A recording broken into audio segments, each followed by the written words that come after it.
अनमोल ji good evening. Good evening sir. क्या हाल कैसे हैं चाल है सर? अनमोल जी? बस बढ़िया बढ़िया, ठीक बहुत हूँ दिनों सर। बाद आप। हम्म, नहीं सर, हम भी आपका इंतजार कर रहे थे सर। क्योंकि बहुत दिन हो गए सर, आवाज नहीं सुनी ना आपकी। हाँ सर, चलिए सच में। सुनिए, आवाज सुनिए, और सब ठीक है? एकदम बढ़िया। हाँ सर, और सब। हाँ बिंदास सर, ठीक है। चलिए चलिए, बहुत अच्छी बात है अनमोल। एक्चुअल में पूजा पाठ में थोड़ा था, फंक्शन था छोटा मोटा, हल्का फुल्का एक, बस उसी में बिजी थे। नमस्ते सर। नमस्ते वनीश जी, क्या हाल चाल है? सर आशीर्वाद है सर आपका। सब चलिए बढ़िया है चलिए। सर। सर वो भी जरूरी है सर। हाँ, बस थोड़ा सा भगवान का अच्छा नाम भी सर। लेना था, बाकी छुटपुट फंक्शन भी था, सब निपटाना था, जरूरी था बस, और कोई बात नहीं। निधि जी, प्रियंवदा जी, रश्मि जी, रेनू जी, सभी को very very good evening. Sumit भाई very very good evening. Evening sir. Good evening to all of you. आ जाने सर दीजिए प्रणाम सभी। सर। प्रणाम प्रणाम। दीक्षा, क्या हाल चाल है दीक्षा जी?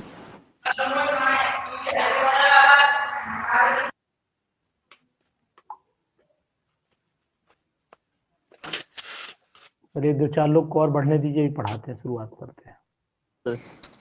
आज थोड़ा आपको क्वेश्चन की प्रैक्टिस भी कराएंगे, थोड़ा पढ़ाएंगे, और एक लय गुड एकदम इवनिंग जो sir.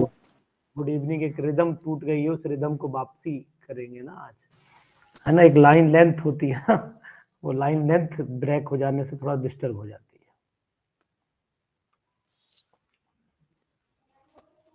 Sangeeta ji, Nidhi ji, very very good evening. Sir excuse me हाँ सर। प्रेम बता, बोलो बोलो प्रेम बता। सर ये मुझे जाना था, ये सर नवोदय वाला एग्जाम कब तक हो सकता है, कुछ आइडिया है आपको? अभी नवंबर था इसका, लेकिन अभी मैंने एक जानकारी जो मुझे मिल पाई है छोटी सी, वो जी सर। मतलब ये उम्मीद यही जताई जा रही है कि दिसंबर तक एग्जाम का डेट आ जानी चाहिए, एग्जाम की डेट आ जानी चाहिए। जी सर जी। मतलब इस अगले साल नहीं जाएगा एग्जाम, इसी साल ही होना है, इस साल ही होना है, अगले साल नहीं जाएगा एग्जाम, अच्छा जहाँ तक सर। मेरी नोटिस में आया है। नेक्स्ट ईयर में नहीं जाएगा, इसी ईयर में जाएगा एग्जाम। अच्छा वो सर, ये भी जाना था इस हाँ, बोलो बोलो सर, ये प्रेम बोलो। नवोदय की और केवीएस के से प्रीवियस ईयर क्वेश्चंस वगैरह कहाँ मिल जाएंगे सर? अभी मैं आपको दूंगा, मेरे पास में है। एक्चुअली में क्या है, थोड़ा सा बिजी रहा, इस वजह से डिस्टर्ब हो गया, अदरवाइज मैं खुद आपको दूंगा, क्वेश्चंस मेरे पास में है। ठीक है। ठीक है सर, जरूर से दे दीजिएगा सर, जब आपको नहीं टाइम बिल्कुल मिले। बिल्कुल बिल्कुल बिल्कुल दूंगा, ठीक है। ठीक गुड है sir. Evening sir. Good thank you evening, sir. Good evening. Thank you, okay. कैसे?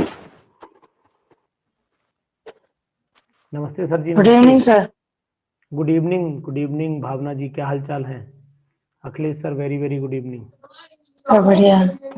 Good evening sir. Good evening sir, good evening. और त्रिपाठी जी ठीक है? बढ़िया सर, बड़ी बढ़िया है। बस अभी शुरू कर रहे हैं, 2-4 मिनट का और वेट कर रहा हूँ, 2-4 लोग रह गए हैं, एकदम से ओके सर। गायब हो गए थे ना, ओके। बस और कोई बात यस नहीं है। सर।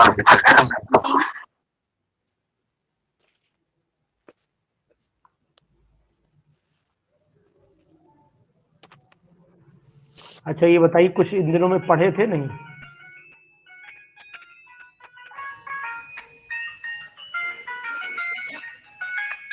तो पहले रेगुलर बेसिस पर हो जाती थी पढ़ाई, अब नहीं हो पा रही है। अभी अभी मैं गायब हो गया था ना, इसलिए अभी जी मुझे जी कॉल सर, यही। आया। जी कॉल सर, जब आपकी वजह से हो जाता है ठीक से, लेकिन फिर नहीं हो पाता फिर। बिल्कुल सही कह रहे हैं, क्योंकि एक एक्चुअली में क्या होता है ना, बाकी कुछ नहीं है, एक लाइन लेंथ मिल जाती है ना, कि एक जी सहारा है सर। कि सर पढ़ाएंगे तो पढ़ेंगे। जरा एक कॉल आ रही है, जरा मैं बात कर लूँ, 1 मिनट। जी सर जी।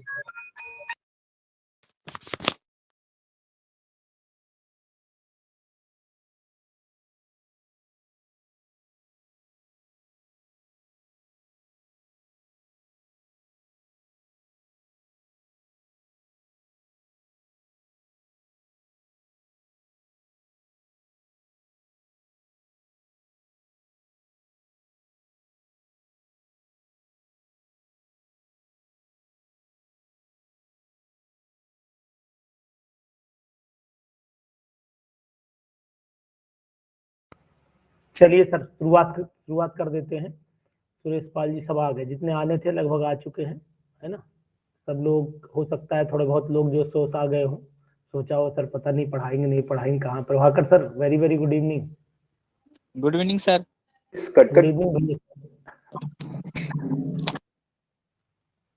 सर। मैंने एक टॉपिक डिस्कशन किया था, आप लोगों को याद होगा, स्क्रीन में शेयर कर रहा हूँ आपके सामने, स्क्रीन शेयर कर रहा हूँ। एक टॉपिक डिस्कशन किया था पहले, आधा घंटा 1 घंटा, आधा घंटा ज़्यादा नहीं, आधा घंटा क्वेश्चंस की एक लय बना दूं, फिर उसके बाद में पढ़ाता हूँ आपको। तो इनऑर्गेनिक शुरू करूंगा। इनऑर्गेनिक थोड़ी सी मतलब जो है, जो एक ऐसे कहें कि गागर में सागर भर के पढ़ाऊंगा आपको इनऑर्गेनिक केमिस्ट्री। बहुत ज़्यादा लेंदी नहीं करूंगा, और बहुत शॉर्ट में और बहुत मैक्सिमम चीज़ें आपको दे के जाऊंगा। पढ़ाने के जो मेरा मटेरियल है उससे शायद हो सकता है आपको खुशी हो, शायद खुशी हो।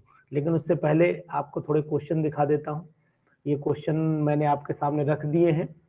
आप इन क्वेश्चन को आज थोड़ा सा लाइन लेंथ लाने के लिए प्रैक्टिस करिएगा। मेटलर्जी के हैं, नॉर्मल क्वेश्चन होंगे, क्योंकि मेटलर्जी सिलेबस में भी नहीं है, लेकिन फिर भी कुछ और के नाम और ये सब पूछ लेते हैं। कभी कभी नवोदय में भी है, केबीएस में भी है, क्योंकि मैं ये मान करके चलता हूँ कि आप सभी की तैयारी कर रहे हैं। ऐसा नहीं केवल यूपी पीजीटी की तैयारी करें। यूपी पीजीटी अब लंबा आगे खींचेगा, ये भी तय है, लंबा आगे खींचेगा, ये भी तय हो चुका है, जैसा कि मेरी जानकारी में आई है बात। ठीक है ना, मतलब इतना लंबा नहीं खींचेगा, लेकिन हाँ 3-4 महीने खींच सकता है। 3-4 महीने खींचने की संभावना अब मुझे लगी है, जो मेरी नॉलेज में आई है बात। तो सर फिर तो फरवरी में जा पाएगा सर ये? आगे आगे फरवरी से आगे, फरवरी से आगे, फरवरी से भी आगे जाएगा। क्योंकि अब जो सूचना मुझे जानकारी छोटी सी मिल पाई है वो ये है कि अब फरवरी नहीं है, फरवरी नहीं है, डेफिनेट है, बिल्कुल 101%। चलिए सर, ये करेक्ट स्टेटमेंट पे क्वेश्चन है। सुमित आ गए हैं, सुमित तो शायद थे लाइन पर। एक बार गुड इवनिंग बोलो यार। Good evening sir. Good evening भाई, गुड इवनिंग। तुम्हारी आवाज good evening sir ji. Good evening Rajesh. Correct statement is, इसमें जो कौन सा करेक्ट स्टेटमेंट, हाँ भगवान जाने कौन सा है, बोले। Black jack is ZNS, sulphide ores are concentrated by the flotation method. ये तो sulphide ores are concentrated by the flotation method. ठीक है, करेक्ट स्टेटमेंट यही सही है सर। यही सही है। सुमित एक बार सही से पढ़ो यार, सुमित एक बार सही से पढ़ो यार। All the correct. देखो ZNS ब्लैक जैक ही होता है, ये भी सही है। Sulphide ore are concentrated by flotation, Sumit भाई ये भी सही है। और जी जो सर। पर प्रोसेस होता है ये भी सही है, ये डिस्ट्रीब्यूशन प्रिंसिपल पे काम करता है ना, तो ये भी सही है। तो मतलब फिर ये हुआ कि ऑल आर द करेक्ट। जब 2 सही हो जाए ऐसी सिचुएशन में, तीसरा अपने आप मान लिया करो, है ना, तो वो भी ज्यादा बेटर ही है भाई। अगर 2 सही हो गए तो इसका मतलब फिर ऑल तो पक्का, अगर तीसरा ना भी पता होगा तब भी ठीक है जी। सेकंड सर दो देखने के बाद तीसरे पर ध्यान ही ना दो, सीधे चौथा लगा दो। हाँ, मतलब ऐसा भी नहीं, ध्यान दो, ये भी देख लो कि बोथ ऑफ द अबव तो नहीं है कहीं, ये ध्यान जरूर दे लेना, कहीं बोथ ऑफ अबव हो तो और दिक्कत हो जाएगी। चलिए जी, शुरुआत करिए। अगला क्वेश्चन सेकंड कौन पढ़ेगा? सुमित पढ़िए। चलिए आप शुरुआत स्क्रीन नहीं आ रही है। अरे यार ऐसा नहीं होगा भाई, देखो राजेश स्क्रीन आ रही है। आ रही है। ये आ रही है, प्रॉपर आ रही है। आप अपने मोबाइल को थोड़ा सा रिफ्रेश कर लीजिए। इसका तो थर्ड वाला है, सेकंड का थर्ड। अच्छा ठीक है, देखिए कौन, चेक करिए, सेकंड का थर्ड पक्का है। Select the correct statement, select the, एक मिनट सर, एक मिनट, स्क्रीन डिस्टर्ब कर गई, बाहर आ गया इसके अंदर। चलिए अब देखिए सर, ये हो गया आपका select the correct statement third. Siderite is the carbonate ore, ये तो ठीक बात है, सिडेराइट कार्बोनेट ओर है। Magnetite is the ore of magnesium, गलत हो गया। पायरोल्यूसाइड, माइक ऑफ कर लिया करिए प्लीज थोड़ा सा। Pyrolusite is an ore of the lead, ये भी रॉन्ग है। तो यानी कि करेक्ट स्टेटमेंट तो यही हुआ। ये रोल्ड गोल्ड, ये भी नहीं है, यही सही, थर्ड वाला सही सर, यही करेक्ट आंसर होगा इसका जी। चलिए आगे बढ़िए सर थोड़ा सा।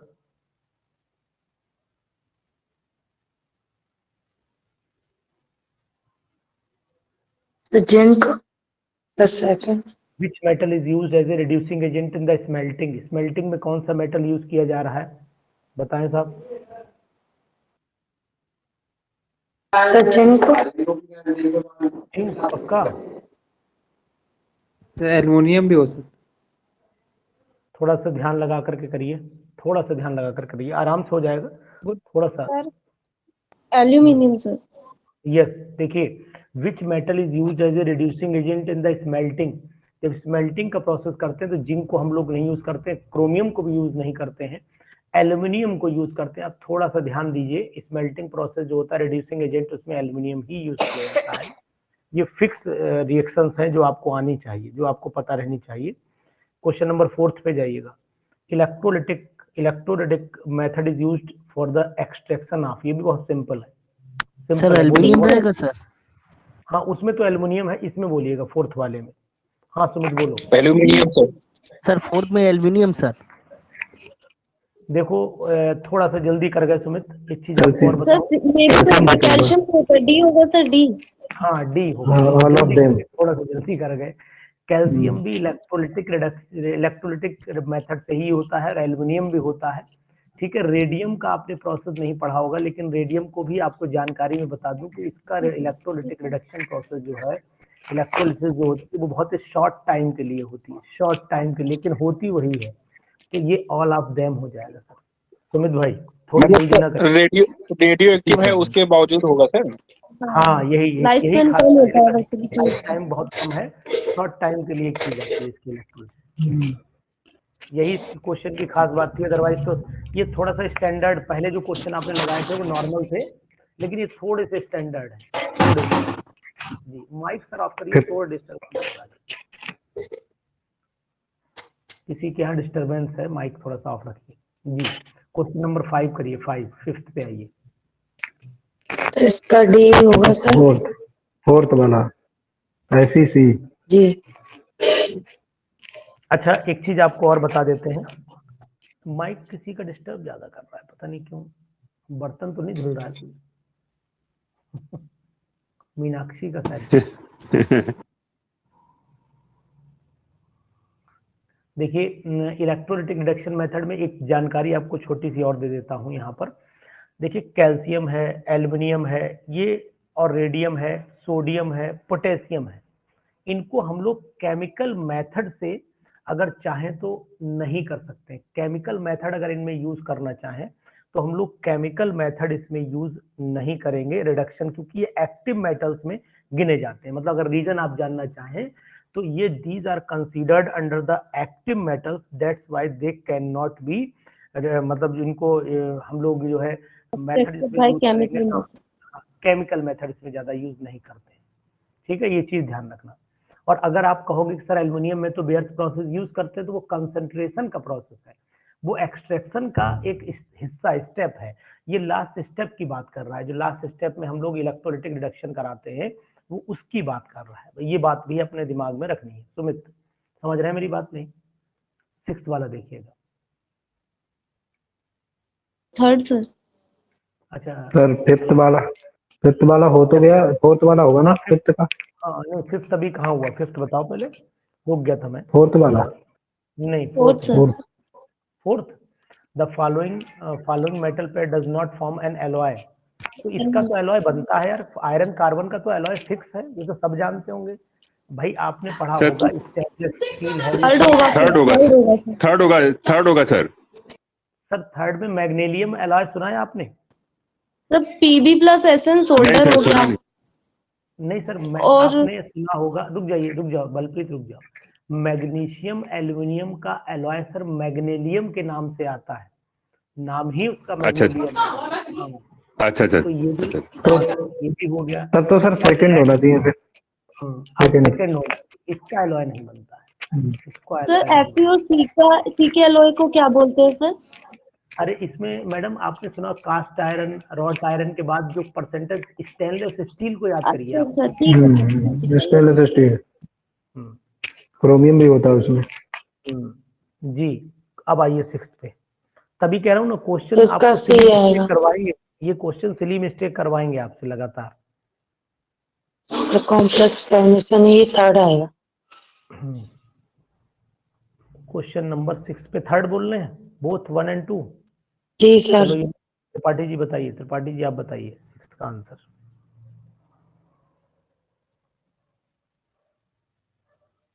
यस सर, थर्ड होगा सर। चलिए डन हो गया। थर्ड NaCN से किया जाता है एक्सट्रैक्शन इनका। हाँ हाँ बिल्कुल बिल्कुल बिल्कुल राइट, 100%। चलिए ये बताएंगे, ये कौन बताएगी? दीक्षा बता बेटा। Self reduction is used for the extraction of, self reduction. नहीं सुन रही बात को, चलो। फोर्थ होगा सर। इसका मनोज, नो सॉरी क्या नहीं नाम, सर, नाम Naveen Pathak sir. Naveen, Naveen. Self reduction is used for the extraction of, बड़ा अच्छा क्वेश्चन है। सेल्फ, देखो कॉपर तो आपको पता ही था, सेवेंथ वाले कॉपर एंड मरकरी। नवीन मैं जान रहा हूँ कि कॉपर आपको पता था, इसीलिए आपने आंसर जो है वो ये लगाया है। ठीक है, हालांकि आंसर आपका ठीक है, आंसर ठीक है। चलिए 8th वाला लगाइए, 8th वाला बोलिए, बोलो भारती बोलो, बहुत दिनों से तुम्हारी आवाज नहीं सुनी, बोलो। नहीं बोलेगी sir two steps. Haematite is reduced to iron by CO in. आराम से, जल्दीबाजी ना करना, ठीक है, आराम से। कहाँ कहाँ, पहले ये बताओ कहाँ कहाँ होती है स्टेप, अपने आप 2 स्टेप मत ध्यान रखो या 3 मत ध्यान रखो, 4 कहाँ कहाँ यूज होता है ये बताओ बस, मैं समझ जाऊंगा कि आप स्टेप सही बता रही हैं। बोलो सर मतलब कहाँ कहाँ होता है, किस चीज में?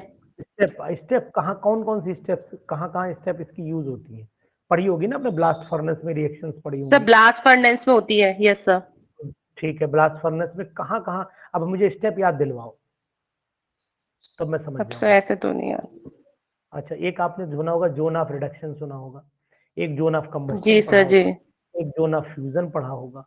चलो अब कौन इनको एक्सप्लेन कौन करेगा? मैंने 3 स्टेप बता दिया, 3 स्टेप बता दी, आंसर तो मिल गया ना, आंसर मिल गया, 3 स्टेप मैंने बोल जोन दी ऑफ है। रिडक्शन में।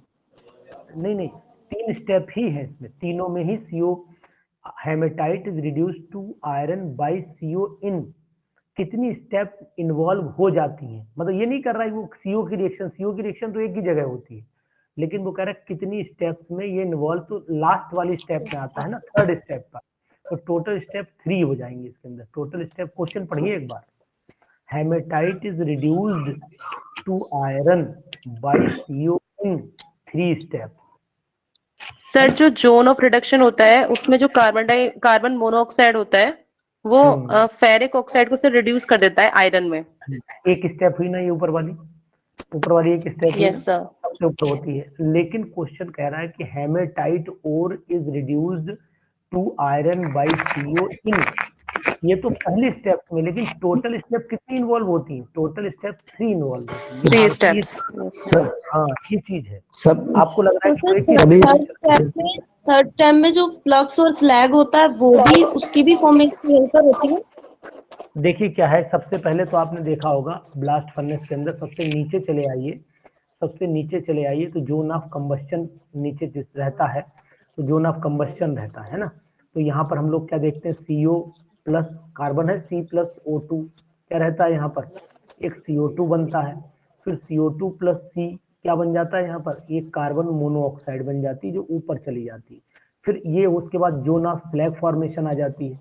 जोन ऑफ स्लैग फॉर्मेशन में आपने देखा होगा CO प्लस SiO2 हो जाता है, बन जाता है, पहले CaCO3 को तोड़ना पड़ता है ना, CaO में टूटेगा और CO2 में टूटेगा, है ना, इसके बाद ये CaO SiO2 से रिएक्शन करके CaSiO3 बना लेता है। तो ये स्टेप नंबर 1 ये हो गई, स्टेप नंबर 2 ये हो गई आपकी। स्टेप नंबर 3 में आपने देखा होगा कि सबसे पहले क्या होता है, Fe3O4, Fe3O4 को आप ब्रेक कर दीजिए, या डायरेक्ट लिख दूं, स्टेप लिख देता हूँ। माइक किसी का डिस्टर्ब कर रहा है, बैकग्राउंड से आवाज बहुत आ रही है। संजीव सर आपके तो, हाँ आप ही के माइक से। अब यहाँ पर सर क्या होगा, इसके बाद क्या होगा कि हम एक डायरेक्ट स्टेप, अभी 2 स्टेप नहीं लिख रहे हैं, मैं डायरेक्ट लिख रहा हूँ, इसलिए आप दो गिनती ना ढूंढिएगा। यहाँ मैं CO ले रहा हूँ 2Fe बना रहा हूँ और 3CO2 निकाल रहा हूँ। यहाँ पर देखो भारती, यहाँ पर क्या था कि एक स्टेप मैंने कम कर जी दिया, सर। FeO को छोड़ा मैंने, Fe3O4 को तोड़ना था मुझे Fe2O3 में और FeO में, इसको भी रिड्यूस करता है, FeO को भी CO रिड्यूस करता है, Fe में ये मैंने स्टेप नहीं लिखी थी, और CO2 में। तो ये ये क्वेश्चन को समझने की कोशिश करिए, वो कह रहा है कितनी स्टेप टोटल इन्वॉल्व हुई। टोटल स्टेप तो 3 इन्वॉल्व हुई, जबकि CO ने केवल एक ही स्टेप में अपना काम किया, वो स्टेप नंबर ऊपर थी, जोन ऑफ रिडक्शन में थी। बलप्रीत,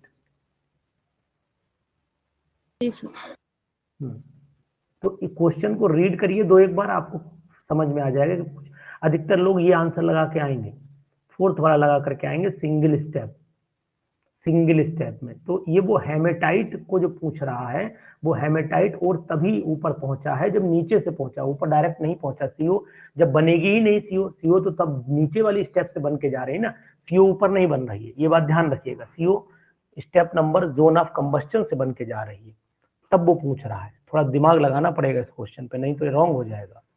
जी 9th क्वेश्चन बताइए। सुमित आप बताओ 9th वाला क्वेश्चन। सुमित बोलो, आज 9th वाला क्वेश्चन बोलो।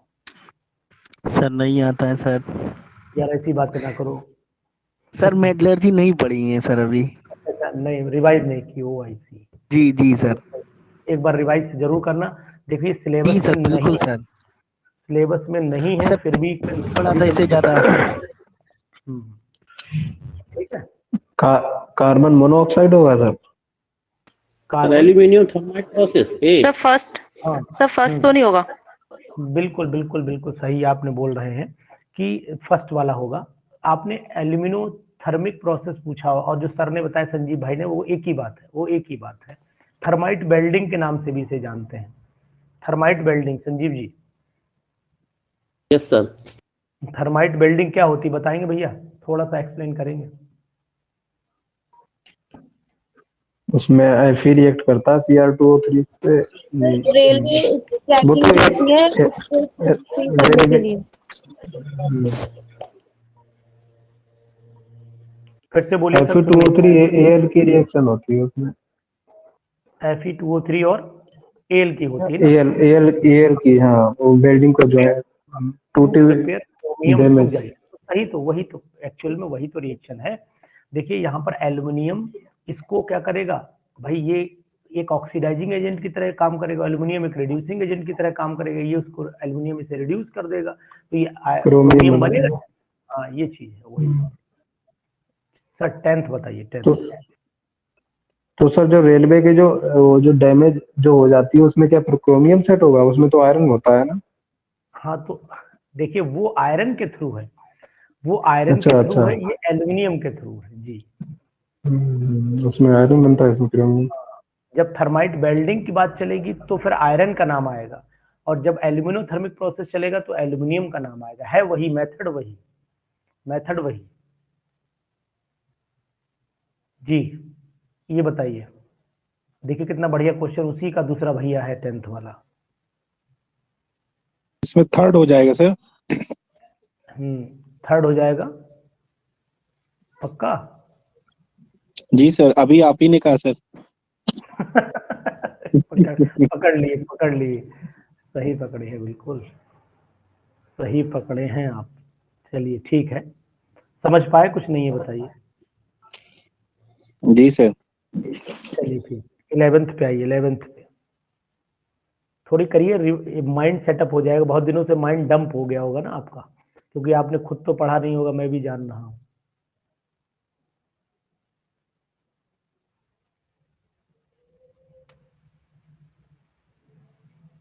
ए सर, ए क्यूप्रिक ऑक्साइड। सर डी 4 होना चाहिए सर। Aluminium oxide. तो इलेक्ट्रोलाइटिक रिडक्शन होगा ना 4। Hydrogen gas will not reduce. Sir आपने पढ़ा नहीं, संजीव जी आपने पढ़ा नहीं क्वेश्चन सही से, मुझे ऐसा लग रहा है। यस। एक बार देखो, hydrogen gas will not reduce heated aluminium oxide. अगर आप हीटेड एल्युमिनियम ऑक्साइड ले लेंगे तो आप जानते हैं कि एल्युमिनियम इज हाईली इलेक्ट्रोपॉजिटिव है ना। केमिकल रिडक्शन, अभी अब मैंने बोला था थोड़ी देर पहले कि chemical reduction does not work for this, इस पे केमिकल मेथड नहीं काम करेगा, तो इसलिए इसको इलेक्ट्रोलिटिक रिडक्शन इस पे यूज करना पड़ता है। तो यही कारण होता है कि हाइड्रोजन गैस ये नहीं प्रोड्यूस करता है, ध्यान रखिएगा इस चीज का। 12वां क्वेश्चन पे आइए सर, 12 आइए सर। फर्स्ट हो जाएगा इसका तो। ए। हो जाएगा। फर्स्ट हो जाएगा सर। फर्स्ट वाला एनहाइड्राइट। चलिए मान लिया आपकी बात, ठीक है, डन हो गया। 13 पे आइए।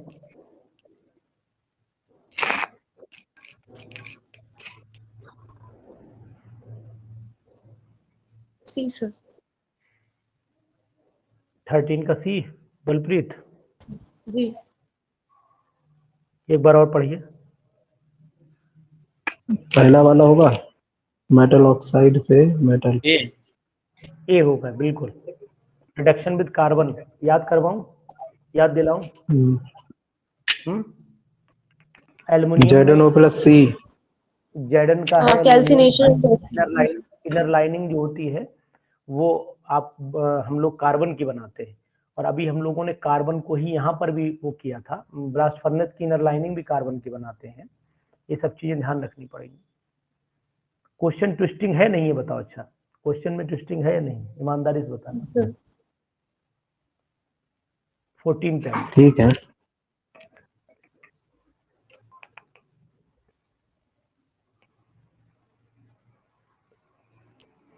बाकी ऑप्शन दिखाइए सर। अच्छा, बाकी दिखाऊं, पढ़ लिया क्वेश्चन, पढ़ लिया। चलो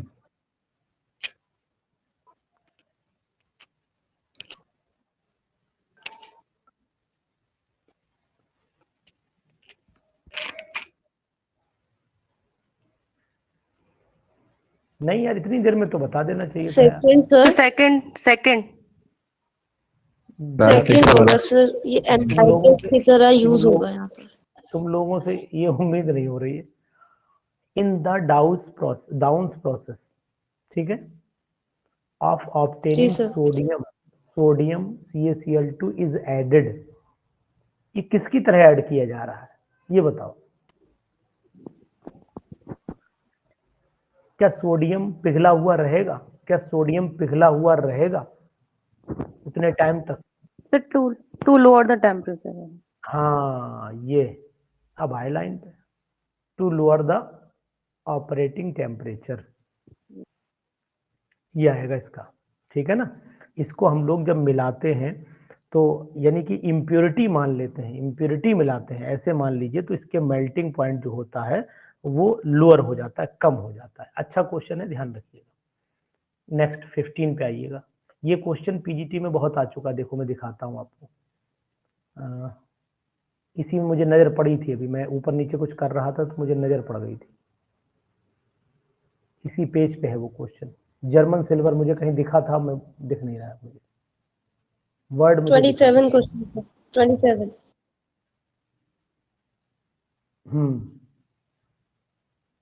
मतलब इस ये क्वेश्चन खूब आता है, परसेंटेज भी खूब पूछी जाती है इसकी। परसेंटेज बताओ कितनी होती है बलप्रीत? 0% होता सर। ठीक। सिल्वर होता ही नहीं है सर, जर्मन सिल्वर में सिल्वर 0% होता। सिल्वर कितना होता है सर? 0।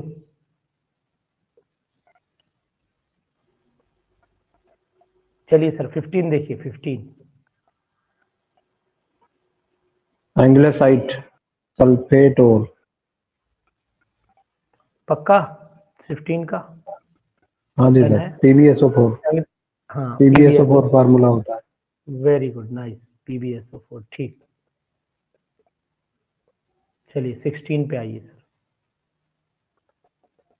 बढ़ाते चलिए कदम से कदम, जल्दी जल्दी। Fourth sir, fourth option sir. 16 का फोर्थ क्यों? रीजन बताओ, रीजन। सर सल्फाइड और का ही हम लोग फ्लोटेशन प्रोसेस से करते हैं सर, क्योंकि सल्फाइड और कंसंट्रेट। नहीं सर, क्वेश्चन गलत फर्स्ट होगा, अलग। फर्स्ट होगा। नहीं सर, भेजना तो नहीं होगा, क्वेश्चन को ठीक से पढ़ा नहीं सर। ये नहीं होगा। ठीक, अब बताइए क्या होगा फिर, तभी तो मैं रिपीट कर रहा हूँ बार बार, रुका हूँ वहीं पर। देखिए ये भी HGS है, ये PBS है, पीबीएस और ये कैल्कोपाइराइड का फार्मूला मुझे नहीं ध्यान आ रहा है, बताओ क्या होता है। सर पाइराइट है तो सल्फर होना चाहिए सर। हाँ सल्फर तो होगा, ये सही है। तो ये पहला कॉपर होगा फिर। First Ruby copper. Ruby sulphur का कॉपर पता है क्या होता है? रूबी कॉपर नहीं पता सर। है क्या होता है? नहीं पता, CU2।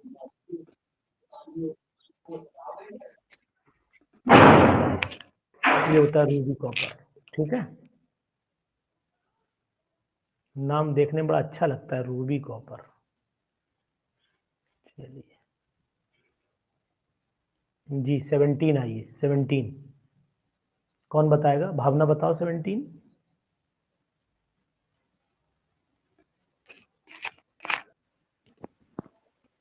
भावना बोलो थर्ड वाला हो 17 जाएगा ना बोलो। सर? थर्ड 17 का, चलो भारती तुम्हारी बात मान लेते हैं। 18 ल्यूकेशन प्रोसेस यूज्ड फॉर रिफाइनिंग। ये तो पढ़ाते हो गया 12th क्लास में, 12th क्लास में पढ़ाते हो गया आप लोग। डिलीट है सिलेबस से सब, ये 2 साल से। वो मैं भी बोल रहा हूँ। अच्छा 12th में से डिलीट। वही तो, थोड़ा सा फ्लो में नहीं है तो चलो कोई बात नहीं, याद करो इनमें से, देखो ल्यूकेशन मेथड कहाँ यूज होता है। बी रहेगा सर। सर 18 का? इम्प्योरिटी हटाने के लिए होता है ना सर, डी हो जाएगा। नहीं डी तो नहीं होगा भाई। सर बी होगा सर, बी। बी लेड में सर बी या बिस्मत? बी लेड में या बिस्मत में? लेड में। बिस्मत में। देखो सभी वोलेटाइल हैं, ऑल आर वोलेटाइल। सर सब में तो होता है। हाँ तो गुस्सा मत हो बेटा। ऑल आर वोलेटाइल, ऑल ही होगा, ठीक है। रीजन बता रहा हूँ, all are volatile in nature. Lead भी है, बिस्मत भी है, टिन भी है। और लगाइएगा इसको, ठीक है। मैटी बताओ, मैटी, मैटी बोलो।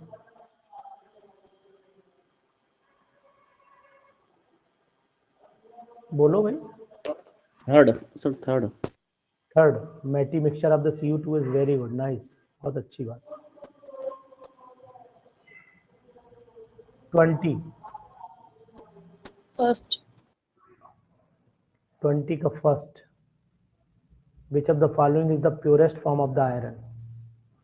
Rot iron. लोग स्टील लगा देते हैं। ब्लैक जैक, मैंने पहली बार ही बोला था, ब्लैक जैक दिखाऊं?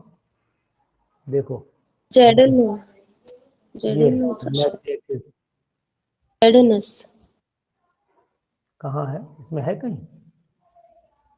सिलिकेट और ऑक्साइड और नन, सल्फाइड। क्या लगाऊं? None sir. ऑक्साइड। नन। बहुत सुंदर। 22 स्पीड डाउन हो गई तुम लोगों की, 3-4 ये 1 हफ्ते बंद रहने से बैटरियां सबकी चार्ज करनी पड़ेंगी। वोल्टेज खत्म हो गए। फ्लैग स्लैग इसका। फर्स्ट है, चलो ठीक मान लिया। देखें और किसी की आवाज नहीं आ रही, जरा चिल्लाओ, देखें और कोई है भी नहीं। जी भाई तो बोल रहे हैं लगातार, नाम भी है।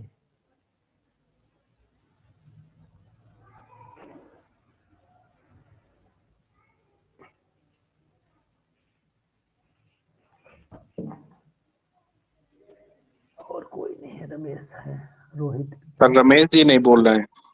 रमेश जी आज कुछ खाए पिए नहीं होंगे, दीपावली पे हो सकता है मिला ना हो कुछ खाने, क्या बात है, आवाज नहीं निकल रही, अब बोलेंगे। चलिए 23 23rd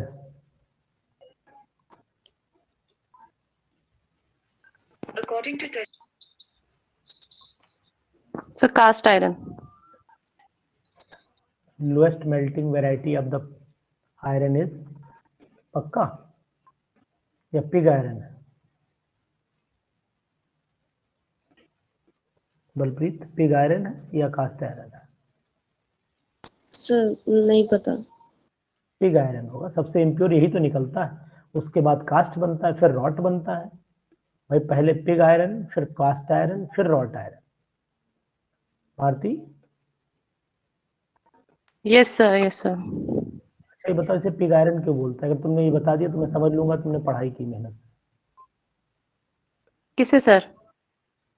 अरे आयरन को पिग आयरन क्यों सर बोलते हैं? कास्ट ब्लास्ट, आयरन का तो सर मुझे ये पता था। कास्ट आयरन में सर ये होता है ना कि सबसे ज्यादा low melting point sir cast iron का ही पढ़ा था मैंने।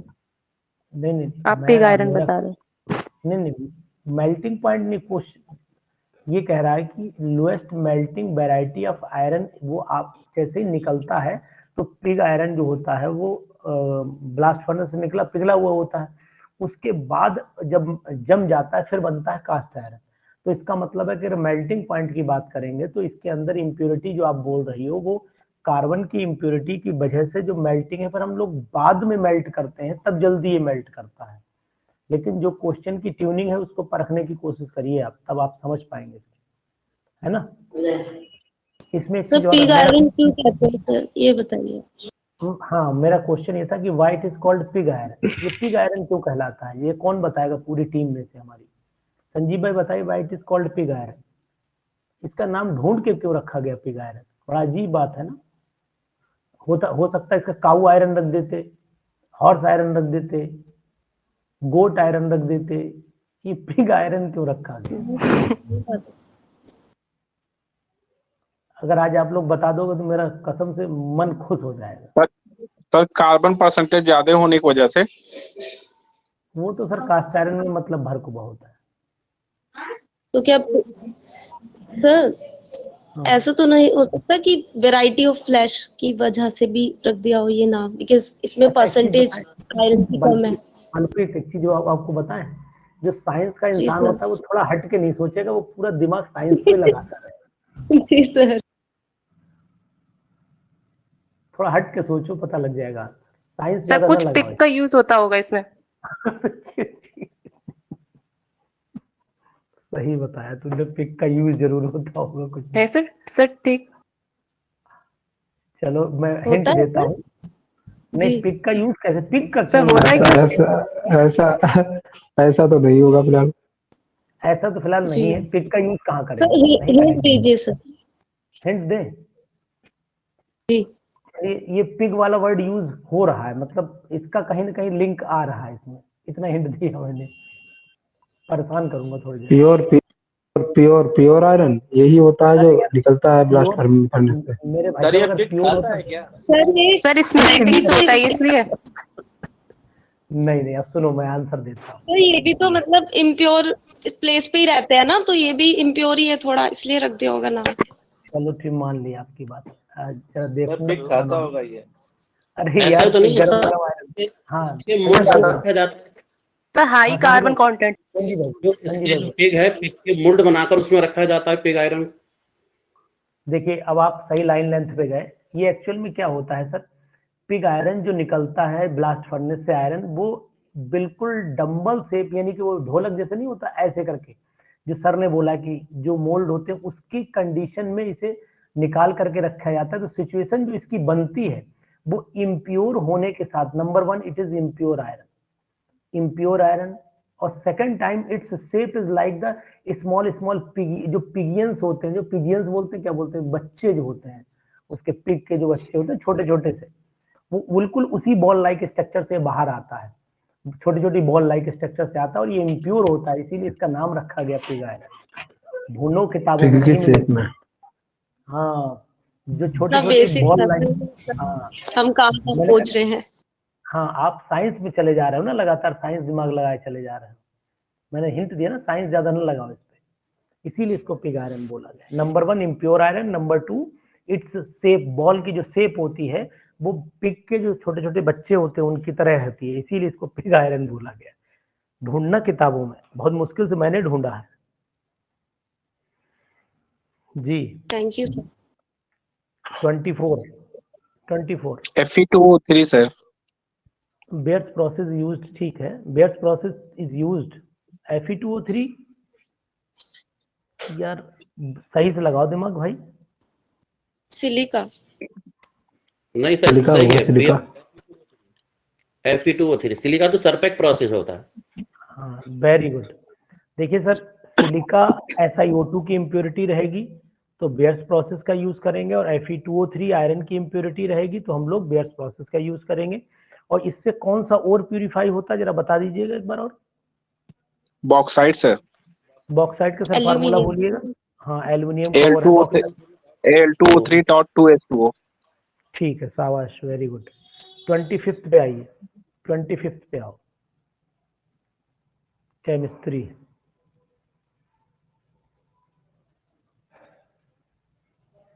T25 बोलिए।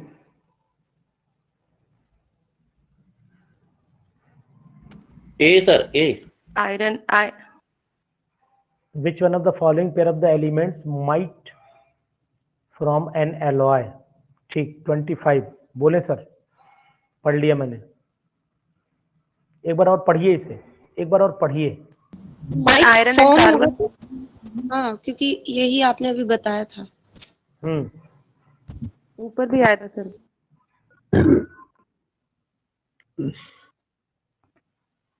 एक दिमाग थोड़ा सा और लगाइए इसमें। ऊपर मैंने बताया था लेकिन थोड़ा सा डिफरेंस है दोनों, पढ़िए। ऊपर वाला कौन सा था? सर उसमें नॉट पूछा था, which pair does not form alloy, उस टाइप से था। देखो कहाँ पे क्वेश्चन ढूंढो, अभी टैली हो जाएगा। Sir question number 5। Question number 5, ठीक है ना। The following metal pair does not form alloy. तो ये तो FeO3 तो एलॉय है ना, ये एलॉय नहीं था। Yes sir. अब यहाँ क्वेश्चन कह रहा है, देखो दिमाग लगाओ, अब यहाँ कह रहा है, अब मिल जाएगा आंसर आपको। Which one of the following होगा फ्रॉम एन एलॉय। अब आ जाएगा, अब आ जाएगा ये आंसर। हाँ तो सर सेकंड डे तो हुआ। हाँ सेकंड, मैं भी तो वही कह रहा हूँ, ये हो जाएगा ना, मैं टैली करवा रहा हूँ, परेशान ना हो, आप टैली करवा रहा जी जी। ठीक है। Iron carbon. हाँ जैसे वहां नहीं था यहाँ था, आंसर मैच कर जाएगा। Copper can be extracted from, ये तो सबको पता होगा। मैलेकाइट। सही है ना मैलेकाइट। ठीक, 27 पे आइए sir, 27। Copper. Copper and Sanjeev भाई कॉपर, ठीक है, बिल्कुल सही, ठीक। ब्रास में sir copper copper zinc, bronze में कॉपर टिन, और जर्मन में कॉपर जिंक निकल। ठीक, very good. Advantage of the calcination is और आर बोलिए। 4th option sir. All of the सही है भाई, सभी काम होते हैं इसके अंदर, ठीक है, बहुत सुंदर। Mg is a component of.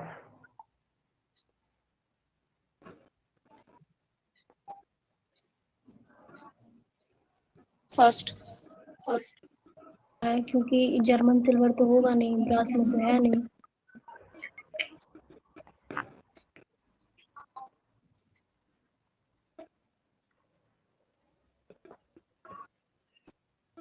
अच्छा आप इलेक्ट्रॉन को क्या समझ रहे हो? इलेक्ट्रॉन को क्या समझ रहे हो? Electron negative charge. ये सब alloy photo.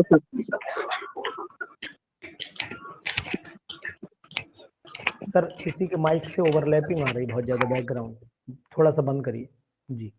Magnesium is a component of, question को पढ़िए सर, क्वेश्चन को पढ़िए।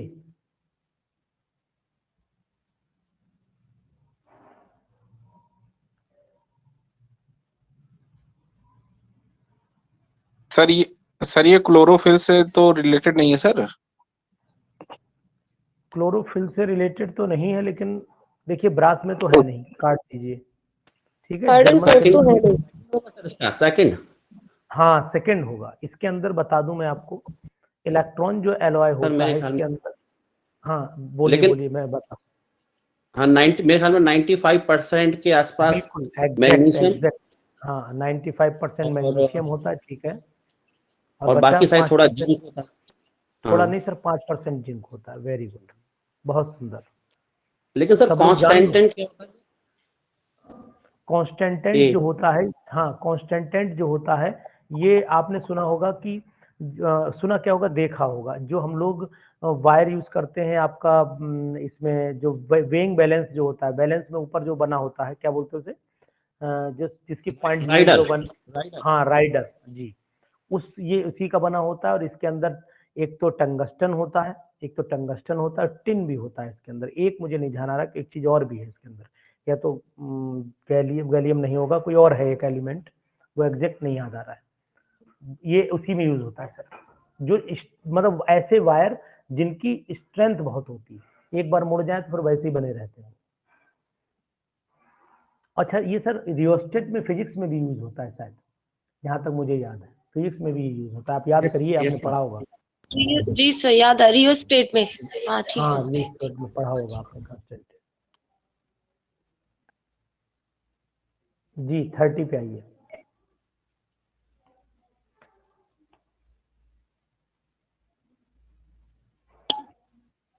इसका सर फोर्थ वाला। सर ए। सर फोर्थ नहीं होगा सर, हाँ ए होगा सर। ए होगा। बिल्कुल बिल्कुल सर, ये बोरेक्स है, मतलब जब 10H2 हो जाता तो बोरेक्स हो जाता है ये। सही है सर, आप सही हैं। सिलिकॉन। 31 जी, सिलिकॉन।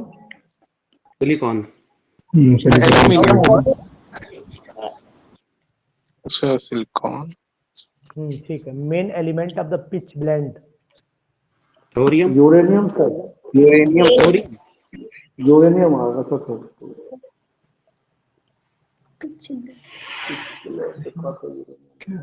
इसका फार्मूला पता है सर? U3O8 होगा sir. Yes very good, U3O8 होता है। हाँ सर। ठीक है सर, नेक्स्ट पढ़िए। 4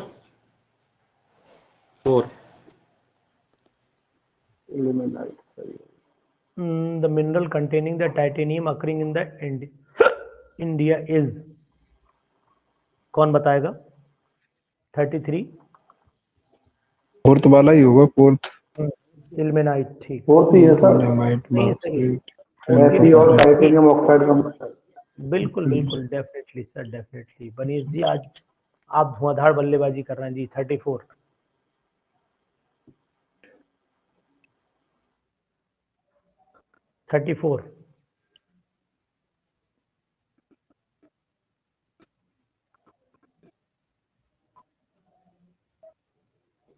नहीं बताएंगे, कौन बताएगा?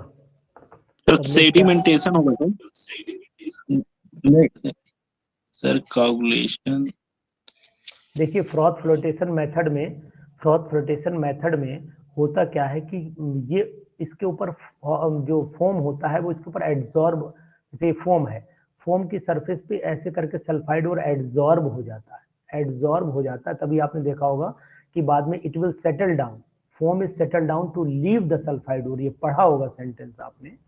तो froth flotation process for the concentration of the ore is an illustration of the, क्या लिखा है, प्रैक्टिकल एप्लीकेशन ऑफ एड्जॉर्प्शन। 35 पे आइए। ये आपने 12th में भी पढ़ा होगा, ये 12th की एनसीईआरटी में है। बेन आर्कल प्रोसेस, ये तो पढ़ा होगा, सभी ने पढ़ा होगा, इंपॉर्टेंट है 35 वाला। चलिए जल्दी से थोड़ा सा और कर लीजिए फिर क्विंचिंग। पढ़ाई। क्विंचिंग क्या हो सर? क्वेंचिंग बताएंगे सर क्या होता है? What is quenching? ज्यादा टेम्परेचर तक सर जहाँ तक कि मेरे ख्याल में पहले इसमें हाई टेम्परेचर पे हीट किया जाता है, फिर तुरंत तेजी से ठंडा कर दिया जाता है क्विंचिंग में, और तुरंत पानी में डाल देते, जी ठीक है सर। ये सर सेकंड वाला क्या होता है, एनेलिंग? ये ये क्या लो होता है? टेम्परेचर, धीरे धीरे ठंडा करना। ये गिलास में होता है ना, गिलास के लिए। ग्रेजुअली लोहे में एडिशन। भी, हाँ ये लोहे में लोहे में भी होता है सर? जी लोहे में भी होता है। एनीलिंग, टेम्परिंग, क्वेंचिंग, ये 3 प्रोसेस होते हैं सर लोहे के अंदर। जो आपने देखा होगा, अब आपको मैं याद दिला देता हूँ। हम लोग इतना पढ़े लिखे होने के बाद भी क्वेंचिंग नहीं जानते, लेकिन कभी आपके बचपने पे साइकिल का कैरियल या स्टैंड टूट गया हो, तो आप जब वेल्डिंग कराने गए होंगे, तो वेल्ड करने के बाद उसने तुरंत पानी में डाला होगा। वो याद करिए वो दिन जब आपने अपनी साइकिल की वेल्डिंग तो कराई होगी। सर जब ज्वेलरी जोड़ता है तो वो भी ऐसा ही करता है, हाँ, ज्वेलरी जो जोड़ता है। तुरंत टेम्परेचर गिराते हैं जिससे कि वो वहां पर रुक जाए, हार्ड फर्नेस। सिल्वर वगैरह जो होता है वो करते हैं। 37 पे आइए। Blast furnace in which the highest temperature can be achieved। Electric furnace. अच्छा बताओ भारती, जोर से बोलो, क्या मुंह में बोल देती हो? Yes sir, electric furnace, highest temperature. Highest temperature इसी में आता है 38। सर ये मफल फर्नेस क्या है? अरे बहुत सुंदर। मफल फर्नेस क्या होती है बताएंगे सर संजीव भाई, नहीं तो मैं बताऊं? नहीं सर, आप बता दीजिए। देखिए मफल फर्नेस की कंडीशन ये होती है कि इस तरीके का एक क्यूपिल होता है, क्यूपिल कटोरा भीख मांगने वाला। इस कटोरे में रखा जाता है और इसके बाद नीचे बर्नर लगे होते हैं और हीट करते, मफल टाइप का बनता है। और इसमें जब हीट करते हैं तो हीट डायरेक्ट नहीं आती, इनडायरेक्ट हीट की एयर इस पे आके अटैक करती है, तो इसे डिजोल्व मतलब घोलती है, इसकी इंप्योरिटीज को, वोलेटाइल इंप्योरिटीज को इवोपरेट करती है। तो ये लगभग रिवर्बरेटरी फर्नेस जैसी होती है, लेकिन इसके रिवर्बरेटरी फर्नेस में नीचे हीटर्स लगे होते हैं और एयर पास करते हैं, जबकि इसके अंदर नीचे ब्लैंक एरिया पड़ा होता है जो मफल की तरह काम करता है। मफल का मतलब होता है एक, जैसे बोलते नहीं, ओपन एरिया जिसमें बड़ा एरिया घेरा जैसा बना हुआ होता है, उसे मफल बोलते हैं। तो इसलिए मैं बोलूं सर कुछ? हाँ बोलो। हेलो। हाँ बोलो सर भैया, मफर फर्नेस क्रूशिबल होता है ना कोई भी? हाँ वही उसी हेलो। टाइप का। ठीक है, सही कह रहे हो। हाँ सही तो कह रहे क्रूशिबल सर प्लेट पे, हॉट प्लेट पे हम हो। बोलो सही बोलो। लेते हैं उसको, हाँ। फिर कर देते हैं, फिर और या कुछ भी डाल के, फिर मफल में वो डाला है, उसके अंदर मिट्टी का बना हुआ उसके अंदर ऐसे नहीं, अरे जैसे आप ऐसे समझो, जैसे जहाँ पर हम लोग भार टाइप का जो होता है, उस टाइप का कंटेनर उसी में डाला जाता है, ये मफल उसी को बोलते हैं, है ना? उसके अंदर मिट्टी 900 एंड 1200 इस तरह से टेम्परेचर दिया जाता है। जी सही कह रहे हैं आप, ठीक कह रहे हैं। एक ब्लास्ट हो गई, मफल हो गई, और एक रिवर्बरेटरी, एक इलेक्ट्रिक में सबसे ज्यादा टेम्परेचर होगा। ठीक हो गया। चलिए मरकरी इज प्यूरिफाइड जी, मरकरी इज प्यूरिफाइड डिस्टिलेशन। पक्का? हाँ जी सर। हाँ जी। चलिए 39।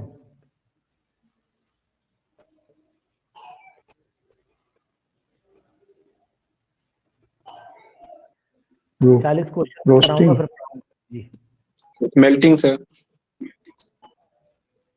The process carried out in the blast furnace is smelting ही होती है यार 39 में। ठीक है, स्मेल्टिंग होती है ब्लास्ट फर्नेस में।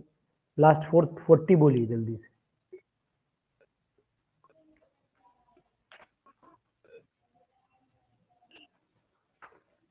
बोलिए सर। फोर्थ वाला तो नहीं है सर। टाइटेनियम तो होती है, लेकिन जिरकोनियम का नहीं पता। टाइटेनियम तो होती है सर। नहीं तो फिर सर यही है। ठीक है, दोनों। ठीक है, बाकी मैं ये PDF आपको भेज दूंगा, सॉल्व करिएगा। अब मैं शुरुआत करने जा रहा हूँ सर, हाइड्रोजन से शुरुआत करूंगा। S ब्लॉक पढ़ाऊंगा पहले, फिर P ब्लॉक, फिर DF ब्लॉक। लाइन से चलते रहेंगे हम लोग। ठीक है सर, इसके क्वेश्चन करिएगा बच्चों के। कुछ बचा नहीं है, इतना ही है बस, कुछ नहीं था, बस 50 क्वेश्चन है इसमें। 10 अपने आप कर लीजिएगा, मैं PDF भेज दूंगा। ठीक है सर। ठीक है सर, ठीक। चलिए मैं जरा लिख दूं, S ब्लॉक हाइड्रोजन।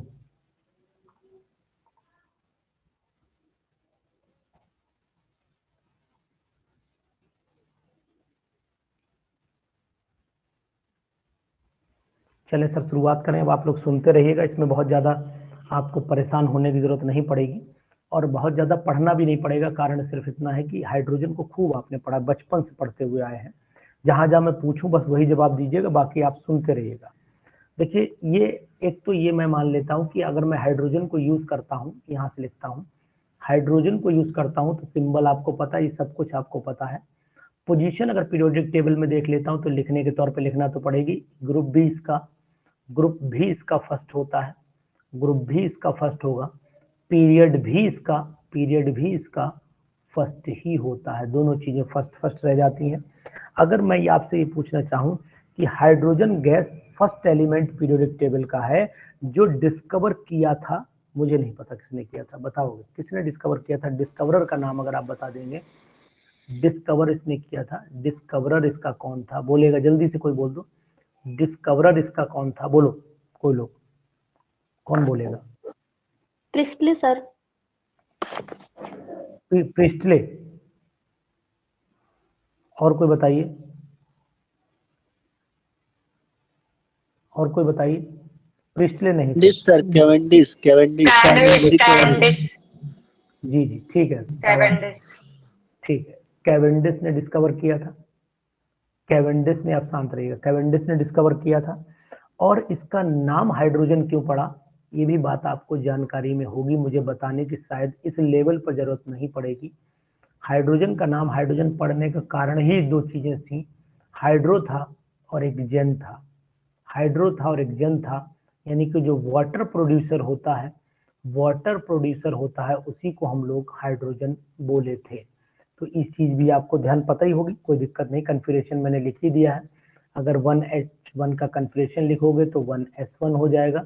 ब्लॉक की बात करोगे तो आप ब्लॉक आपको पता ही है कि भैया ये एस ब्लॉक का, थोड़ा इंट्रोडक्शन के बहाने ये सब चीजें लिखनी पड़ती हैं।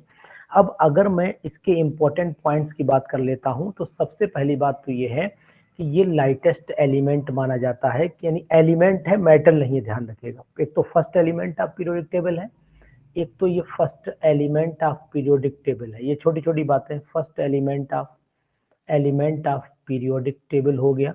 दूसरी बात ये लाइटेस्ट एलिमेंट है, मेटल नहीं है, ध्यान रखना, लाइटेस्ट एलिमेंट हो गया, लाइटेस्ट एलिमेंट है। ये बात फिर रिपीट कर रहा हूँ, क्वेश्चन को पढ़ने, इसकी जो हीट, स्पेसिफिक हीट होती है वो मैक्सिमम होती है। तो तीसरा पॉइंट ध्यान रखिएगा, it has maximum specific heat, इसकी स्पेसिफिक हीट मैक्सिमम होती है। और इसके जो, अगर हम लोग वो देखें कि कितने इसके क्या बोलते हैं इसे, आइसोटोप्स इसके कितने पॉसिबल हैं, तो आइसोटोप्स में आप देख सकते हैं इसके आइसोटोप्स जो आते हैं, बड़ा फेमस आइसोटोप्स है। Number 1H1, number 2 1H2, number 3 1H3। इसको हम लोग प्रोटॉन बोलते हैं, इसको ड्यूटेरियम बोलते हैं, इसको ट्राइटियम बोलते हैं। तीनों के सिंबल भी आपको मैंने बता दिए। अगर हम इनके आयंस की बात करें तो आपको पता होना चाहिए, क्या ये आयन एग्जिस्ट करता है, क्या ये ion H negative ion exist करता है, आपको जानकारी में रहना चाहिए। This is called hydride ion, खूब पढ़ा होगा आपने, this is called hydride ion. Sumit है क्या हाइड्राइड आयन? सुमित ये बताओ कि हाइड्राइड आयन को अगर मैं देखना चाहूँ, हाइड्राइड आयन को देखना चाहूँ तो ये कब एग्जिस्ट करता है? मेरा क्वेश्चन ये है, स्टैंडर्ड क्वेश्चन है कि हाइड्राइड आयन कैन और कैन नॉट एग्जिस्ट इन, यानी दोनों बताने, कैन और कैन नॉट, दोनों का आंसर देना है। एग्जिस्ट इन, आगे क्या लिखूंगा? मेटल हाइड्राइड के केस में मेटल के साथ हाइड्राइड मेटल के साथ हाइड्राइड सर देखिए हम लोग पढ़ते हैं। हाँ बिल्कुल, बोलो भाई बोलो। बोलो। सर जैसे सोडियम हाइड्राइड है, लिथियम हाइड्राइड है, बोरान हाइड्राइड भी पढ़ते हैं सर। हाँ ठीक है, B2H6 भी पढ़ते हैं, ठीक है। कार्बन का हाइड्राइड भी तो हो सकता है। जी sir. NaH sodium hydride, LiH lithium hydride. ये मेरा क्वेश्चन ही नहीं है सर, मेरा क्वेश्चन ये है कि हाइड्राइड किस फॉर्म में एग्जिस्ट नहीं कर सकता है, किस फॉर्म में एग्जिस्ट नहीं कर सकता है? नहीं याद आ रहा है, चलिए कोई बात नहीं, सुनिए, या तो आप क्वेश्चन नहीं पिकअप कर पा रहे हैं, मैं आपको समझाता हूँ। जी सर। हाँ कोई बात नहीं सर। देखिए हाइड्राइड आयन कभी भी एक्वस फॉर्म में एग्जिस्ट नहीं कर सकता है। Hydride ion can not exist, बड़ा इंपॉर्टेंट क्वेश्चन है, और ये इस क्वेश्चन को मतलब सोचने समझने के लिए आपको दिमाग का भरपूर यूज करना पड़ेगा। मैं आपको सिंपल सी बात ये बताऊं कि हाइड्राइड आयन एक्वस सॉल्यूशन में एग्जिस्ट नहीं करेगा। अभी रीजन के साथ समझाऊंगा। H negative ion can not exist in, Sanjeev भाई, can not exist in aqueous solution.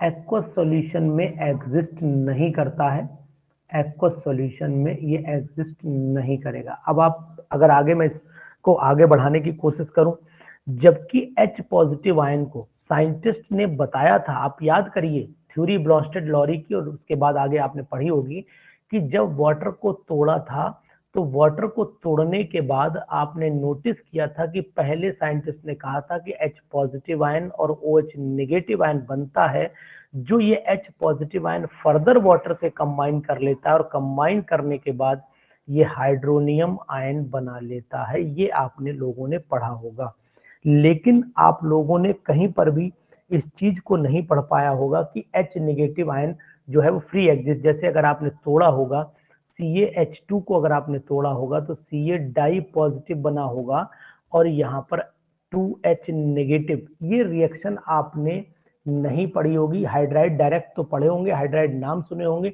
लेकिन इसका रोल कहीं नहीं समझ में आपने नोटिस किया होगा रिएक्शन में कि इसको हम कहीं दिखा दें और कंबाइन करवा लें। तो ये फ्री नहीं रह सकता है, ये हमेशा मेटल के साथ में या नॉन मेटल के साथ में कंबाइन स्टेट में भी रहता है। फ्री स्टेट हाइड्राइड आयन की पॉसिबल नहीं है, स्टेबलाइज नहीं होती है।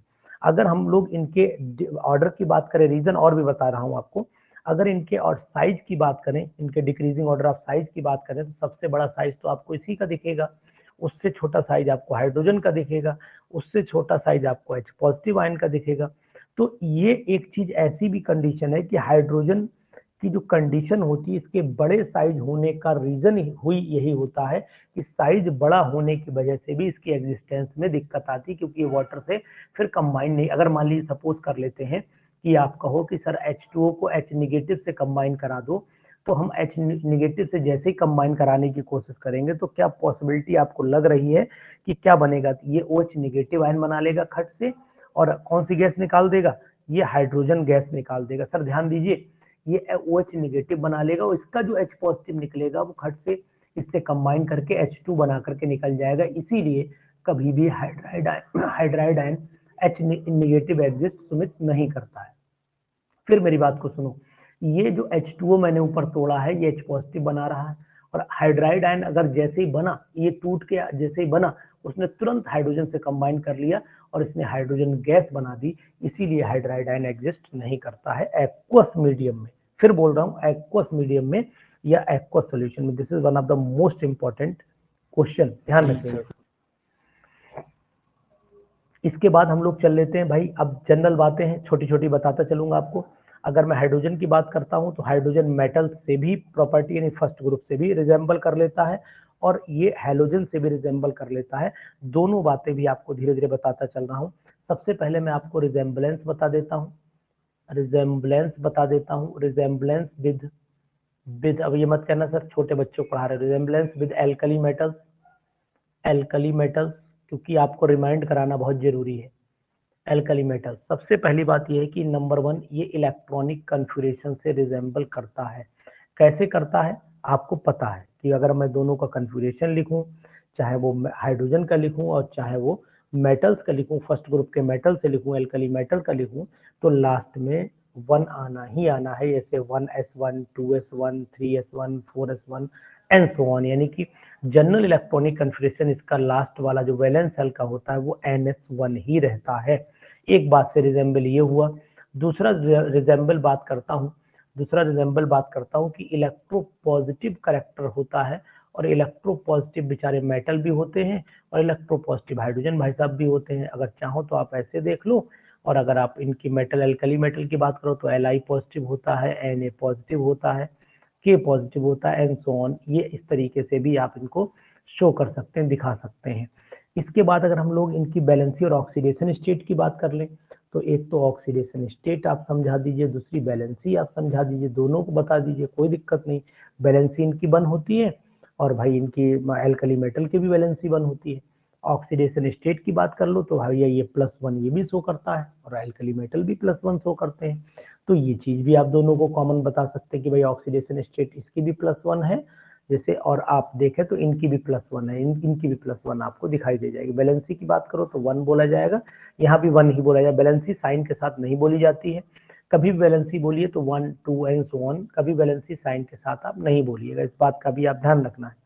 अगर हम लोग इनका इलेक्ट्रोलिसिस करा देते हैं, जैसे कि मान लो सपोज कर लेता हूं कि मैं HCl का इलेक्ट्रोलिसिस करा देता हूं, तो जो हाइड्रोजन रिलीज हो रही है वो कैथोड पर रिलीज हो रही है, और मेटल भी, जैसे अगर मान लो HCl को मैं अगर इलेक्ट्रोलाइज कराऊं तो HCl को इलेक्ट्रोलाइज कराने पर क्या होगा कि H2 और Cl2 बनेगी। मैं डायरेक्ट लिख रहा हूँ, ऐसे रिएक्शन बैलेंसिंग नहीं देख रहा हूँ।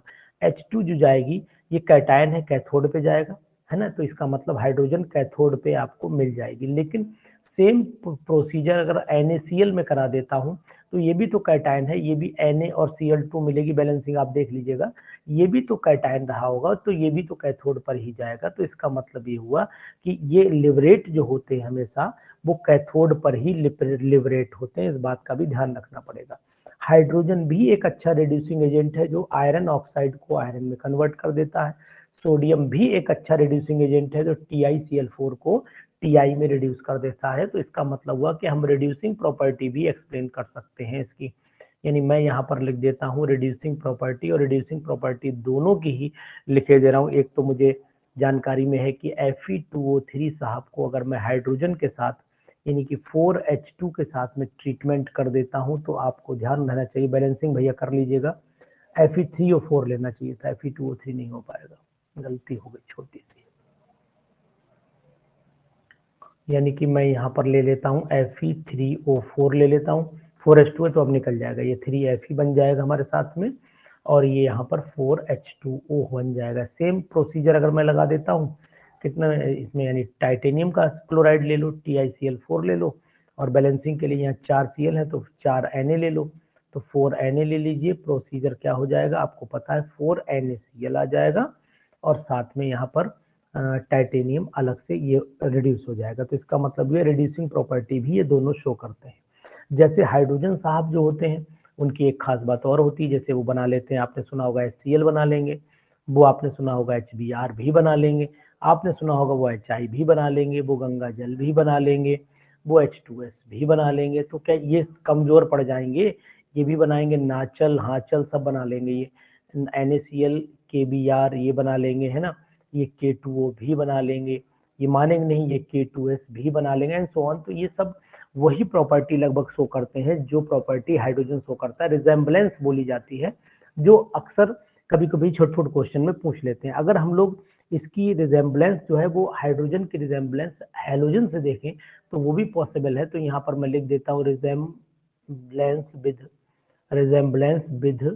विद हैलोजन कर देता हूँ मैं यहाँ पर हैलोजन से। तो यहाँ पर मैं केवल आपसे बोलता जाऊंगा, बताता जाऊंगा, क्योंकि पीछे एक कवरिंग पूरी कर दी। जैसे अगर मैं इलेक्ट्रॉनिक कन्फिगरेशन की बात करता हूँ तो इलेक्ट्रॉनिक कन्फिगरेशन में सिंपली आपको जानकारी में रहना चाहिए कि भैया इन्हें भी स्टेबलाइज के लिए एक इलेक्ट्रॉन चाहिए और उन्हें भी एक ही इलेक्ट्रॉन चाहिए। तो आप चेक कर लो, जैसे अगर ये 1s1 है तो एक इलेक्ट्रॉन इन्हें दिला दो तो ये 1s2 में कन्वर्ट होने की इच्छा रखते हैं 100% स्टेबलाइज हो जाएंगे, एक इलेक्ट्रॉन एक्सेप्ट करना चाहते हैं। और वही हैलोजन की भी कंडीशन है, अगर मान लो हाइड्रोजन था, हाइड्रोजन को अगर आप एक इलेक्ट्रॉन दिला देते तो ये हाइड्राइड बना लेता, खट से निगेटिव बनाता, और अगर मैं फ्लोरीन को दिला दूं एक इलेक्ट्रॉन तो ये भी खट से निगेटिव ही बनाएगा। मतलब ये इलेक्ट्रोनिगेटिविटी को भी रिप्रेजेंट कर रहा है कि दोनों का नेचर इलेक्ट्रोनिगेटिव है, both are electronegative in nature. तो यानी कि दोनों इलेक्ट्रोनिगेटिव है, बोथ आर, मेरी वॉइस आ रही ना, both are electronegative in nature, electronegative, both are electronegative in nature, ये बात भी आपको ध्यान रखनी पड़ेगी। इसी तरीके से अगर मैं एटॉमिसिटी की बात करता हूं तो एटॉमिसिटी पे मैं जब चलूंगा तो एटॉमिसिटी को एक्सप्लेन करता हूं कि भाई अगर आपने देखा Cl2 बनता है ना, F2 बनता है, Cl2 बनता है, I2 बनता है, Br2 बनता है, उसी तरीके से आपने देखा होगा कि हाइड्रोजन भैया अगर चाहेंगे तो H2 भी बना लेते हैं, देख लीजिए आप ध्यान से, इजीली बनाते हैं। तो बाकी लोग भी बनाते हैं, हाइड्रोजन भी बना रहे हैं, तो ये भी कहीं ना कहीं रिजेम्बलेंस मानी जाती है कि ये सेम है। अगर मैं ऑक्सीडेशन स्टेट की बात कर लेता हूं तो ऑक्सीडेशन स्टेट पर अगर आप ध्यान दीजिए तो ऑक्सीडेशन स्टेट फ्लोरीन की अगर चेक करो -1 आ जाती है, क्लोरीन की चेक करो -1 आ जाती है, ब्रोमीन की चेक करिए आप, ब्रोमीन की चेक करिए -1 आ जाती है, एंड सो ऑन। आयोडीन की चेक करिए -1 आ जाती है। लेकिन हाइड्रोजन भी तो -1 ऑक्सीडेशन स्टेट शो कर सकता है अपनी हाइड्राइड फॉर्म में, तो it means it shows the resemblance with the halogen, ये हैलोजन से रिजेम्बल हो रहा है कहीं ना कहीं। नॉन मेटेलिक नेचर भी हाइड्रोजन का नेचर, भाई ये भी नॉन मेटल्स हैं और वो भी नॉन मेटल में ही कंसीडर होता है, तो इसका मतलब ये हुआ कि फिफ्थ प्रॉपर्टी में लिख सकता हूं मैं both are non metals, both are non metals, ये दोनों ही नॉन मेटल्स में काउंट होते हैं। एक बात, आयनाइजेशन पोटेंशियल की अगर बात करो तो ionisation potential is one of the most important property of the hydrogen as well as halogens. अगर जानकारी जहां तक मुझे है, यहाँ पर मैंने हाँ लिखा, यहाँ F लिखा, यहाँ Cl लिखा, यहाँ Br लिखा, यहाँ मैंने I लिख दिया। इसका जो आयनाइजेशन पोटेंशियल होता है वो लगभग 13.2 इलेक्ट्रॉन वोल्ट के आसपास होता है। इनके भी इन्हीं के आसपास मंडराते रहेंगे। सबसे ज्यादा हालांकि फ्लोरीन का होता है 16 पॉइंट समथिंग रहता है, मुझे तो 16.8 लिखे दे रहा हूँ, चेक भी आप एक बार नजर डाल लीजिएगा। इसका लगभग 12 के आसपास, 12.5 मान लो, तो 12.50 इलेक्ट्रॉन वोल्ट हो गया। ब्रोमीन का थोड़ा और इससे कम रहता है, 12.25 होता है, यानी कि 11.45 इलेक्ट्रॉन वोल्ट रहता है। और अगर आयोडीन की नोटिस करो तो 10 के आसपास रहता है, तो 10.0 इलेक्ट्रॉन वोल्ट। आगे अगर 9 भी हो तो देख लीजिएगा, मतलब 9 हो सकता है, 10.09 हो या 10.1 हो, मतलब मानी जा सकती संभावनाएं। जो मेरी जानकारी थी मैंने आपको बताया कि इनके जो आयनेशन पोटेंशियल है वो लगभग बराबर है, लगभग बराबर बोल सकते हो, 100% तो इक्वल नहीं बोल सकते हो। So it means they can, यानी कि हम ऐसे कहें कि इनसे इलेक्ट्रॉन लेना जो है वो टिपिकल का काम है, इलेक्ट्रॉन देना ये एक्सेप्ट तो कर सकते हैं लेकिन दे जल्दी नहीं पाते हैं इलेक्ट्रॉन, क्योंकि इनके आयनेशन पोटेंशियल थोड़े ज्यादा माने जाते हैं। तो ये भी बात आपको ध्यान रखनी पड़ेगी, मुश्किल से इलेक्ट्रॉन देंगे लेकिन मुश्किल से इलेक्ट्रॉन देंगे। तो ये तो कॉमन बातें हो गई। इसके बाद अगर हम लोग इनकी हाइड्रोजन की बात कर ले तो हाइड्रोजन को बनाते कैसे हैं वो भी देख लेते हैं। हाइड्रोजन को बनाने के लिए अभी आपने बहुत सारे मेथड पढ़े होंगे भाई, अब कोई छोटे छोटे क्लास की बात तो हो नहीं रही, लेबोरेटरी में बनाओ तो जिंक ग्रेन्यूल्स ले लो, H2SO4 डाइल्यूट डाल दो, ZnSO4 बन जाएगा, H2 बन जाएगा। तो मैं ये जानना चाहता हूँ जिंक ग्रेन्यूल्स क्यों लिए, जिंक का बड़ा टुकड़ा क्यों नहीं ले लिया, इतना बोलो बलप्रीत जल्दी से। सर सरफेस एरिया की वजह से। हाँ ठीक है, जिंक ग्रेन्यूल्स इसलिए यूज किया क्योंकि more is the surface area, more is the reacting site, more यानी more amount of the hydrogen can be produced, ये रीजन रहता है। अगर हम लोग इसमें एक चीज और भी आपको बता दें, प्योर जिंक क्यों नहीं यूज करते Balpreet, why pure zinc is not used. अगर मैं रिएक्शन लिख देता हूं यहाँ पर Zn प्लस H2SO4, आपने कहा सर ये बन गया ZnSO4 और यहाँ पर निकल गई हाइड्रोजन, ये आपने बोला, ये मैंने लिखा जिंक ग्रेन्यूल्स, जिंक ग्रेन्यूल्स मैंने लिख दिया और मैंने यहाँ पर इम्प्योर भी लिखा, मैंने यहाँ पर इम्प्योर भी लिखा। तो इसका मीनिंग क्या निकल के आ रहा है इम्प्योर। अब मैं कहता हूँ कि जिंक ग्रेन्यूल्स प्योर ले लिया आपने और प्योर लेने के बाद हाइड्रोजन बनाई आपने, हाइड्रोजन बनी लेकिन तुरंत रुक गई, फिर नहीं बनी, फर्दर रिएक्शन नहीं, संजीव भाई फर्दर रिएक्शन नहीं हुई, what is the reason behind it, बोलेंगे, कौन बोलेगा? क्या मेरी वॉइस नहीं आ रही, क्या हुआ? आ रही है सर। आ रही, बलप्रीत आंसर दो। सर नहीं, इसका नहीं पता सर। रमेश आंसर दीजिए, रमेश जी। रोहित? सर नहीं, आइडिया नहीं आ रहा। चलो वोडाफोन लगाओ यार, आइडिया नहीं तो कुछ तो लगाओ। सर ऐसा तो नहीं कि ये प्योर जिंक के साथ रिएक्शन करके हाइड्राइड बना ले? थोड़ा दिमाग चलाया तुमने, थोड़ा चलाया, क्योंकि फर्दर तो तभी नहीं बनेगी जब ये किसी के साथ रिएक्शन कर लेगी, तो मे भी ऐसा कुछ हो। आपने दिमाग सही लगाया है, सही लगाया है, थोड़ा सा और लगा दो, तो काम हो जाए। हाइड्राइड तो नहीं बनाएगा, हाइड्राइड नहीं सर बनाएगा। प्योर जिंक के साथ रिएक्शन रिवर्सिबल तो नहीं होगी? नहीं भारती, प्योर जिंक जो होता वोटर है वो वोटर निकलेगा। नहीं रुक जाइए, मैं बताता हूँ। प्योर जिंक की खास बात ये होती है, जिंक अगर प्योर फॉर्म में है तो उसके ऊपर ऑक्साइड की लेयर बनना शुरू हो जाती है, इसीलिए H2SO4 उतने अच्छे से रिएक्ट नहीं कर पाएगा जितने अच्छे से पहले स्टेप में रिएक्शन कर रहा है। इसीलिए हम लोग प्योर जिंक को यूज नहीं करते। रेट ऑफ रिएक्शन स्लो हो जाएगा, क्वाइट स्लो हो जाएगा as compare to the impure zinc, ये हम चीज यूज करते हैं। अब एक चीज और सर जैसे H2SO4 की जगह पर HCl लिया तो हाँ, तब भी अगर यही आपने केस आएगा क्या? नहीं ठीक बोल रहे हैं आप।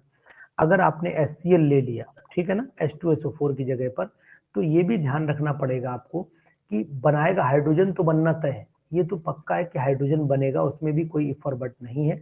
लेकिन आपको फिर वहां पर एक चीज रखनी पड़ेगी कि जो जिंक होता है वो जिंक का अगर प्योर फॉर्म है, अगर वैसे प्योर की अगर मैं बात करता हूँ, ये तो रिएक्शन करना तय है, चाहे H2SO4 से कराओ चाहे HCl से कराओ, हाइड्रोजन बनेगा। लेकिन अगर प्योर हुआ तो फिर यहाँ पर हमारे लिए खतरा ये बन जाएगा कि ZnO का ऑक्साइड होगा, हम 2HCl ले लेंगे, फिर हमारे लिए दिक्कत हो जाएगी। जिंक हुआ है ना, ये क्या बनाएगा, ZnCl2 बना देगा और ये H2O मतलब मॉइस्चर आना शुरू हो जाएगा, यहाँ पर हाइड्रोजन गैस कम बनना शुरू हो जाएगी, फिर वही दिक्कत आ गई। सर तो क्या प्योर जिंक क्या जिंक ऑक्साइड की फॉर्म में रिएक्ट करेगा, जैसे Zn और HCl की रिएक्शन नहीं होगी? नहीं होगी, फिर ये रिएक्शन नहीं लिखी जाएगी, ये रिएक्शन नहीं लिखी जाएगी। चलिए तो सर ऊपर वाले में भी तो यही होगा ना फिर, मतलब ZnO तो वहां भी बनेगा, तो फिर फर्दर H2SO4 के साथ रिएक्ट करके ZnHO4 प्लस H2O ही रीजन वही है कि रिएक्शन स्लो हो जा रही है दोनों में। बाकी रीजन आपको ये नहीं लिखना कि वाटर बनेगा, ये नहीं लिखना है कि वाटर बनेगा दोनों में, ये लिखना पड़ेगा कि रिएक्शन स्लो हो जा रही है। ये आंसर सटीक नहीं बनेगा। जो नीचे मैंने बताया कि ऐसा होता है, लेकिन उसके कारण हाइड्रोजन गैस कम बनेगा। जी संजीव भाई कुछ कह रहे हैं? हाँ बोले भैया बोले। सर मैं रोहित बोल रहा हूँ, मैंने ये हाँ पढ़ो एक बार दोबारा, वो यार आवाज कट रही, बोलो भाई। प्रैक्टिकल किया था आपने? ये जिंक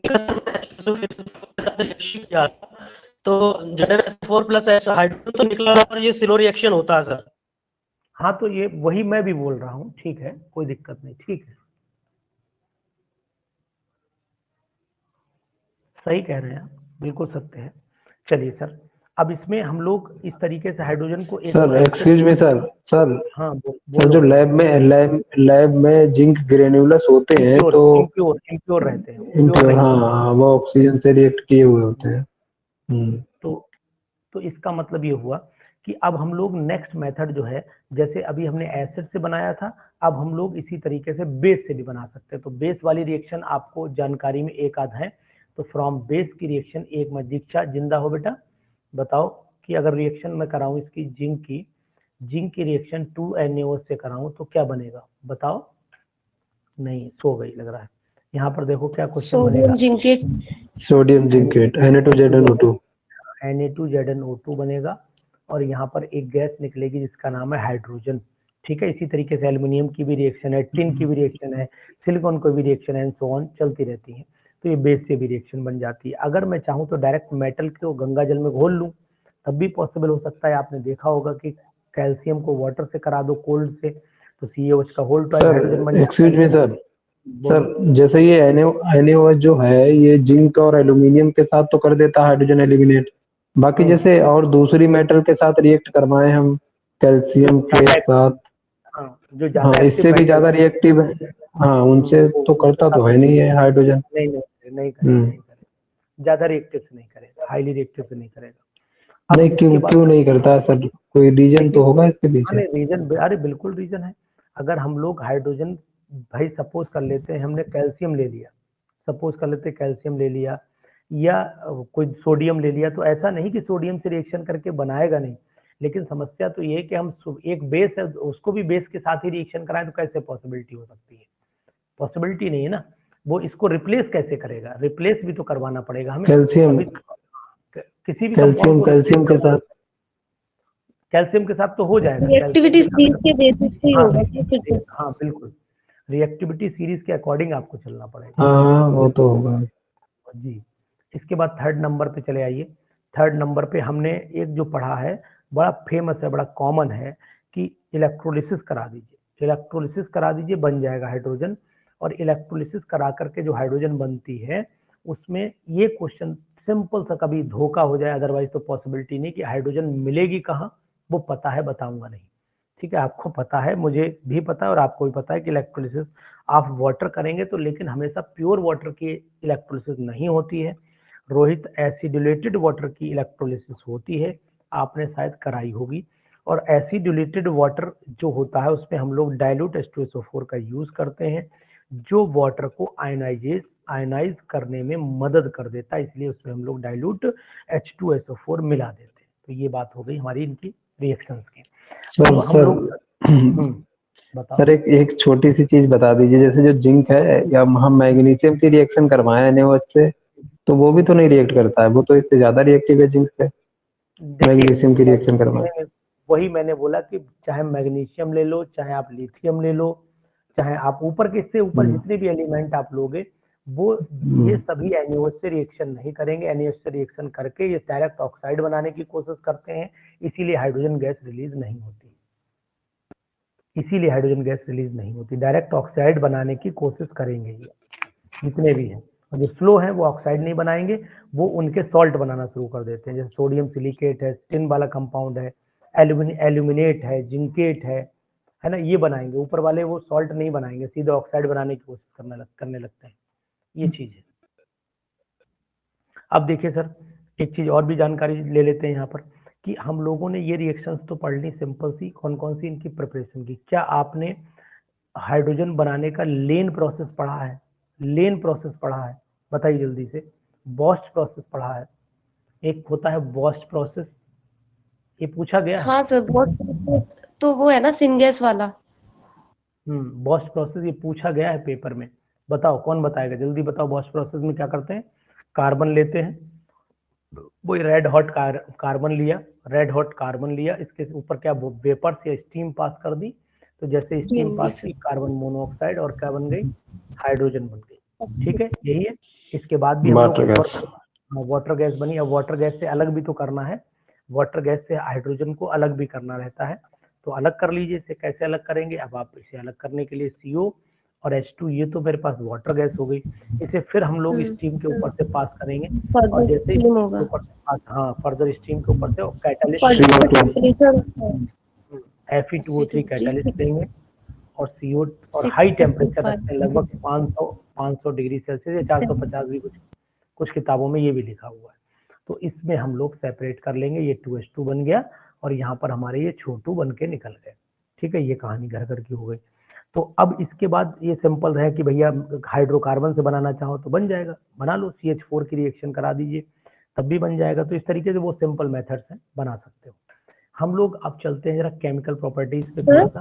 सर लास्ट टाइम यहीं से क्वेश्चन आया था कि वाटर शिफ्टिंग का, तो यही था वो?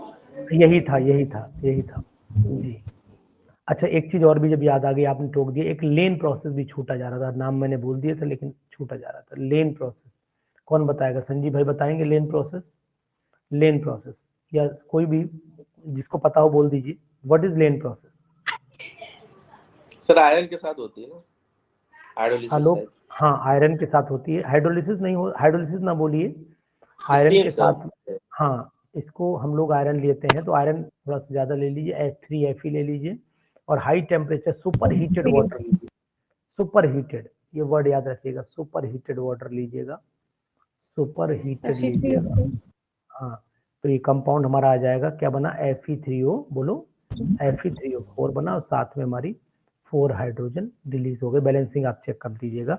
तो ये सुपर हीटेड स्टीम जो होती है, हम लोग वो स्पॉन्जी आयरन के ऊपर से पास करते हैं। और सुपर हीटेड वाटर जो होता है उसका टेम्परेचर बहुत ज्यादा होता है, लगभग 1000 डिग्री सेल्सियस तक पहुंचा दिया जाता है, तब वो सुपर हीटेड कंडीशन में आ जाता है। सुपर हीटेड वाटर की स्टीम ऐसे मान के चलो, अगर शरीर पे कहीं भी गिर जाए तो ब्लैक पड़ जाएगा, इतना हाई टेम्परेचर माना जाता है सुपर हीटेड वाटर का, ये ध्यान रखेंगे सर। चलिए सर, हाँ बोलो। सर इसमें ऑक्सीडेशन स्टेट दोनों होती है आयरन की, तो वो क्यों है? देखिए इसमें क्या Fe3O4 जो बनता है। हाँ इसमें एक्चुअल में क्या होता है, Fe3O4 जो है वो हमेशा दो फॉर्म में रहता है, एक तो FeO की फॉर्म में रहता है और Fe2O3 की। ये कभी भी सिंगल नहीं एग्जिस्ट करता है, ये दोनों फॉर्म में एग्जिस्ट करेगा, इसीलिए आपको +2 और +3 ऑक्सीडेशन स्टेट दोनों दिखाई देने लगती है। ठीक है ना? सर रीजन क्या है सर इसका? अच्छा Is there any reason? Reason इसका Fe3O4 मतलब सिंगल कंपाउंड नहीं है Fe3O4, ये दोनों का कॉम्बिनेशन है। कंबाइंड स्टेट में रहेगा ये जब स्टीम के Combined साथ ट्रीट state- करेंगे। हाँ स्टीम के साथ में रहेगा तो कंबाइंड फॉर्म में रहेगा, इसीलिए ये दोनों ऑक्सीडेशन स्टेट शो कर देता है।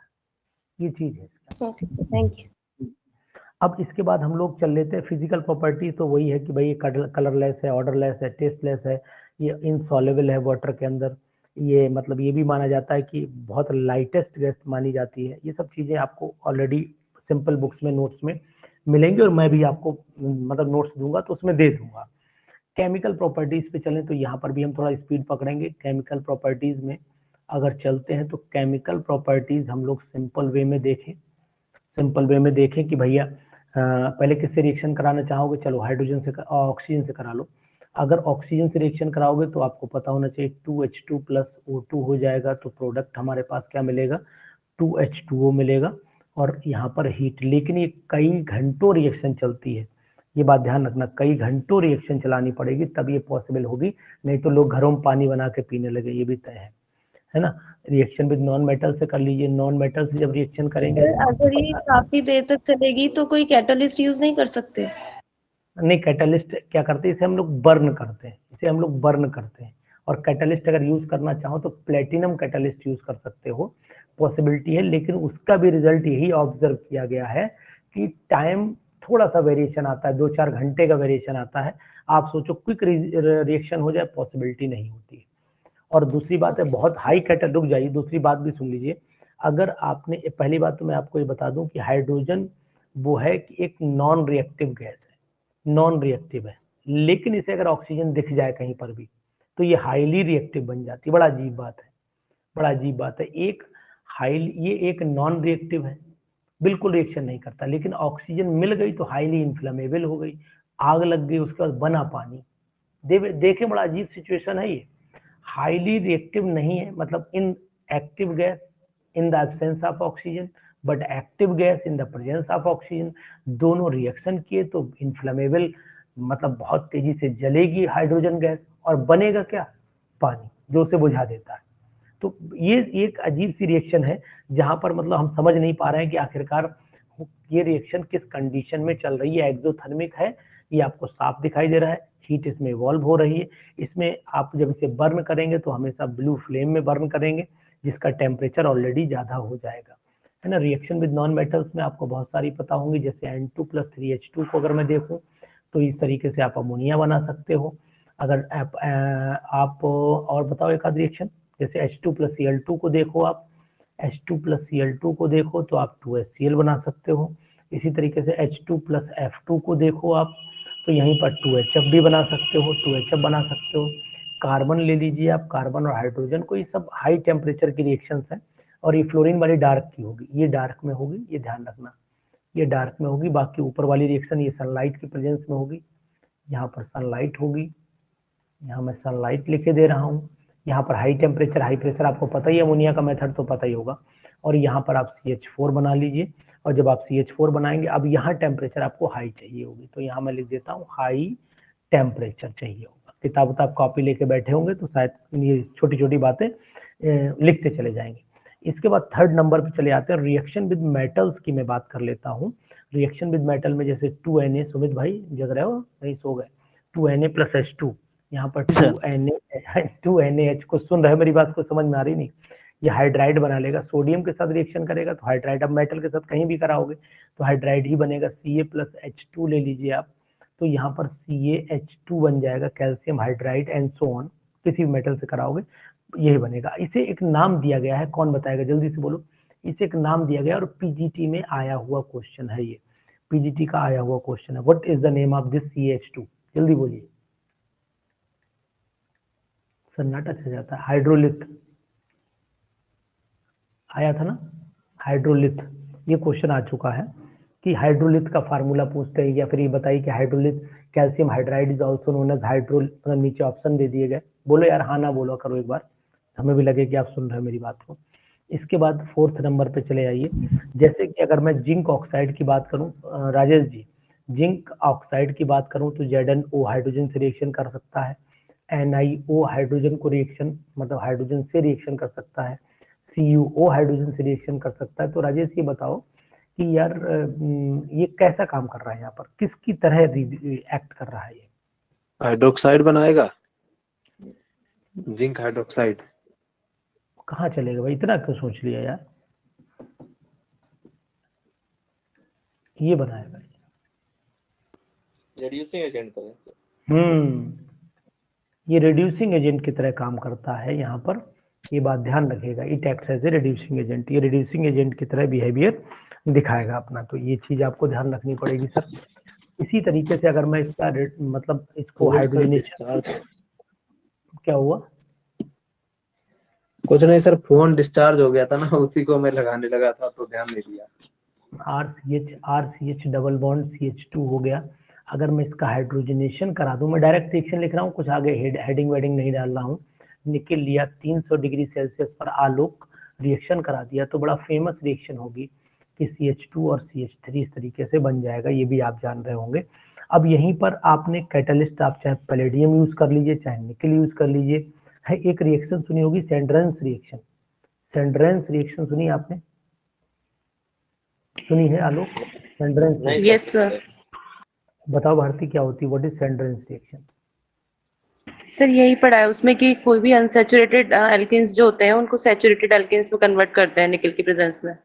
हाँ, मतलब इसमें अगर मैं निकल की प्रेजेंस में कर रहा हूँ, ठीक है, तो सेवेटियस एंडरसन रिएक्शन का नाम आपने सुना होगा, सेवेटियस एंडरसन रिएक्शन। अगर निकल मतलब निकल के प्लेस पर अगर हम लोग कैटलिस्ट यूज करना चाहें तो प्लेटिनम और पैलेडियम भी यूज किए जाते हैं, प्लेटिनम और पैलेडियम भी यूज किए जाते हैं, ध्यान रखिएगा, ठीक है। उसके बाद हमने एक भारती पढ़ा होगा, याद होगा आपको कि आपने हाइड्रोजनेशन भी पढ़ा होगा कि वेजिटेबल ऑयल ले लीजिए, वेजिटेबल ऑयल ले लीजिए और इस वेजिटेबल, बचपन पे क्लास 10th को भी पढ़ाते हैं, इसमें हाइड्रोजन गैस पास कर दीजिए, निकल सेम टेम्परेचर पर, ये कौन सा पति बन जाता है? घी। वनस्पति घी, घी नहीं वनस्पति घी, ठीक है, ध्यान रखिएगा। चलिए इसके बाद हम लोग जनरली हाइड्रोजन के आइसोटोप्स की बात जानकारी ले लेते हैं। हाइड्रोजन के आइसोटोप्स 3 थे, है ना। आइसोटोप ऑफ हाइड्रोजन लिख देता हूं मैं यहाँ पर, आइसोटोप्स ऑफ हाइड्रोजन लिख देता हूं।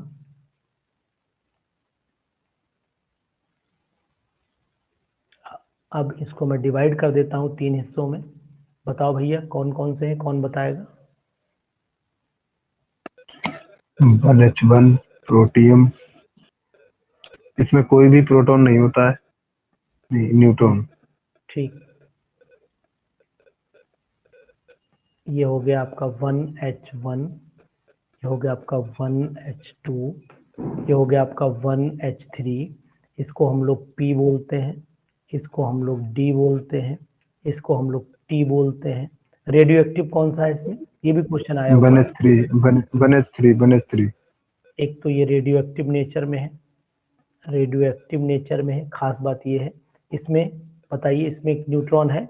नो न्यूट्रॉन, इसके अंदर कोई भी न्यूट्रॉन नहीं होता है, ये इसकी खास बात होती है। ये हैवी वाटर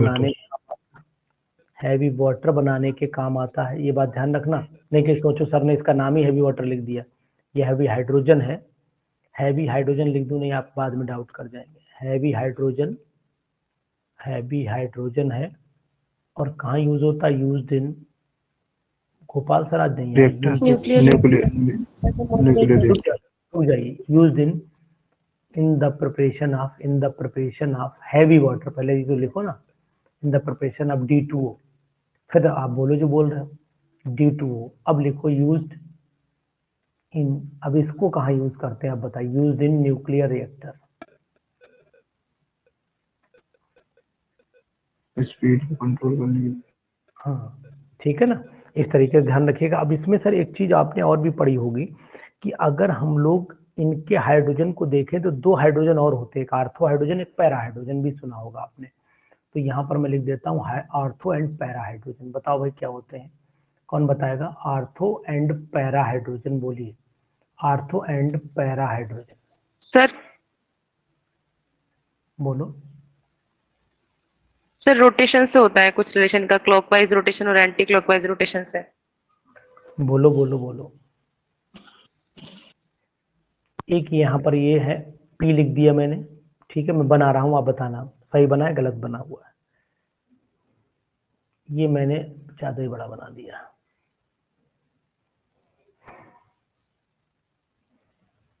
एक मैंने हाइड्रोजन ये दिया, ठीक है ना, एक हाइड्रोजन इससे चिपका हुआ बेचारा ये बैठा हुआ है।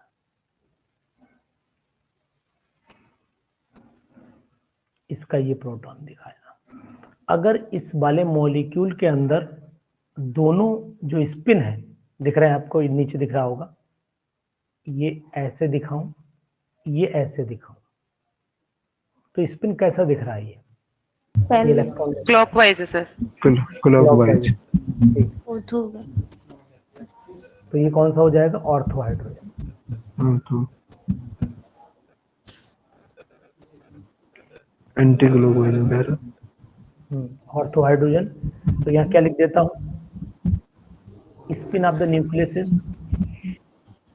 स्पिन ऑफ बोथ न्यूक्लियस, दोनों, बोथ न्यूक्लियस इज, बोलो, क्लॉकवाइज। क्लॉकवाइज। चलिए ठीक है, शाबाश, वेरी गुड। अपनी अपनी पीठ जो है थपथपा लीजिए अपने आप। पीठ थपथपा सकते हो अपने आप? अच्छा बताओ।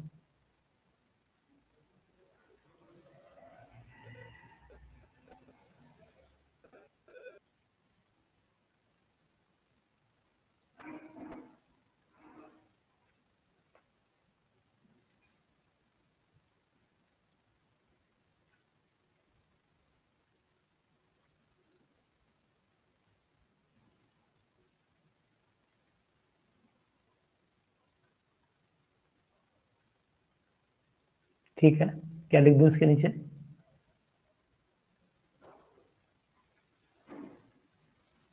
क्या लिखूं, बोलो यार। Para hydrogen is anti clock. एक क्लॉक दूसरा anti clock. Both nucleus is anti clockwise.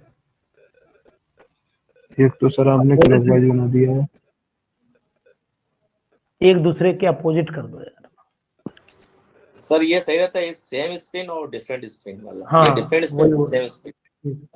ठीक है, ये लिख देता हूँ, spin off the both nucleus is different कर देता हूँ। सही बोल रहा हूँ, यहाँ लिख देता हूँ सेम।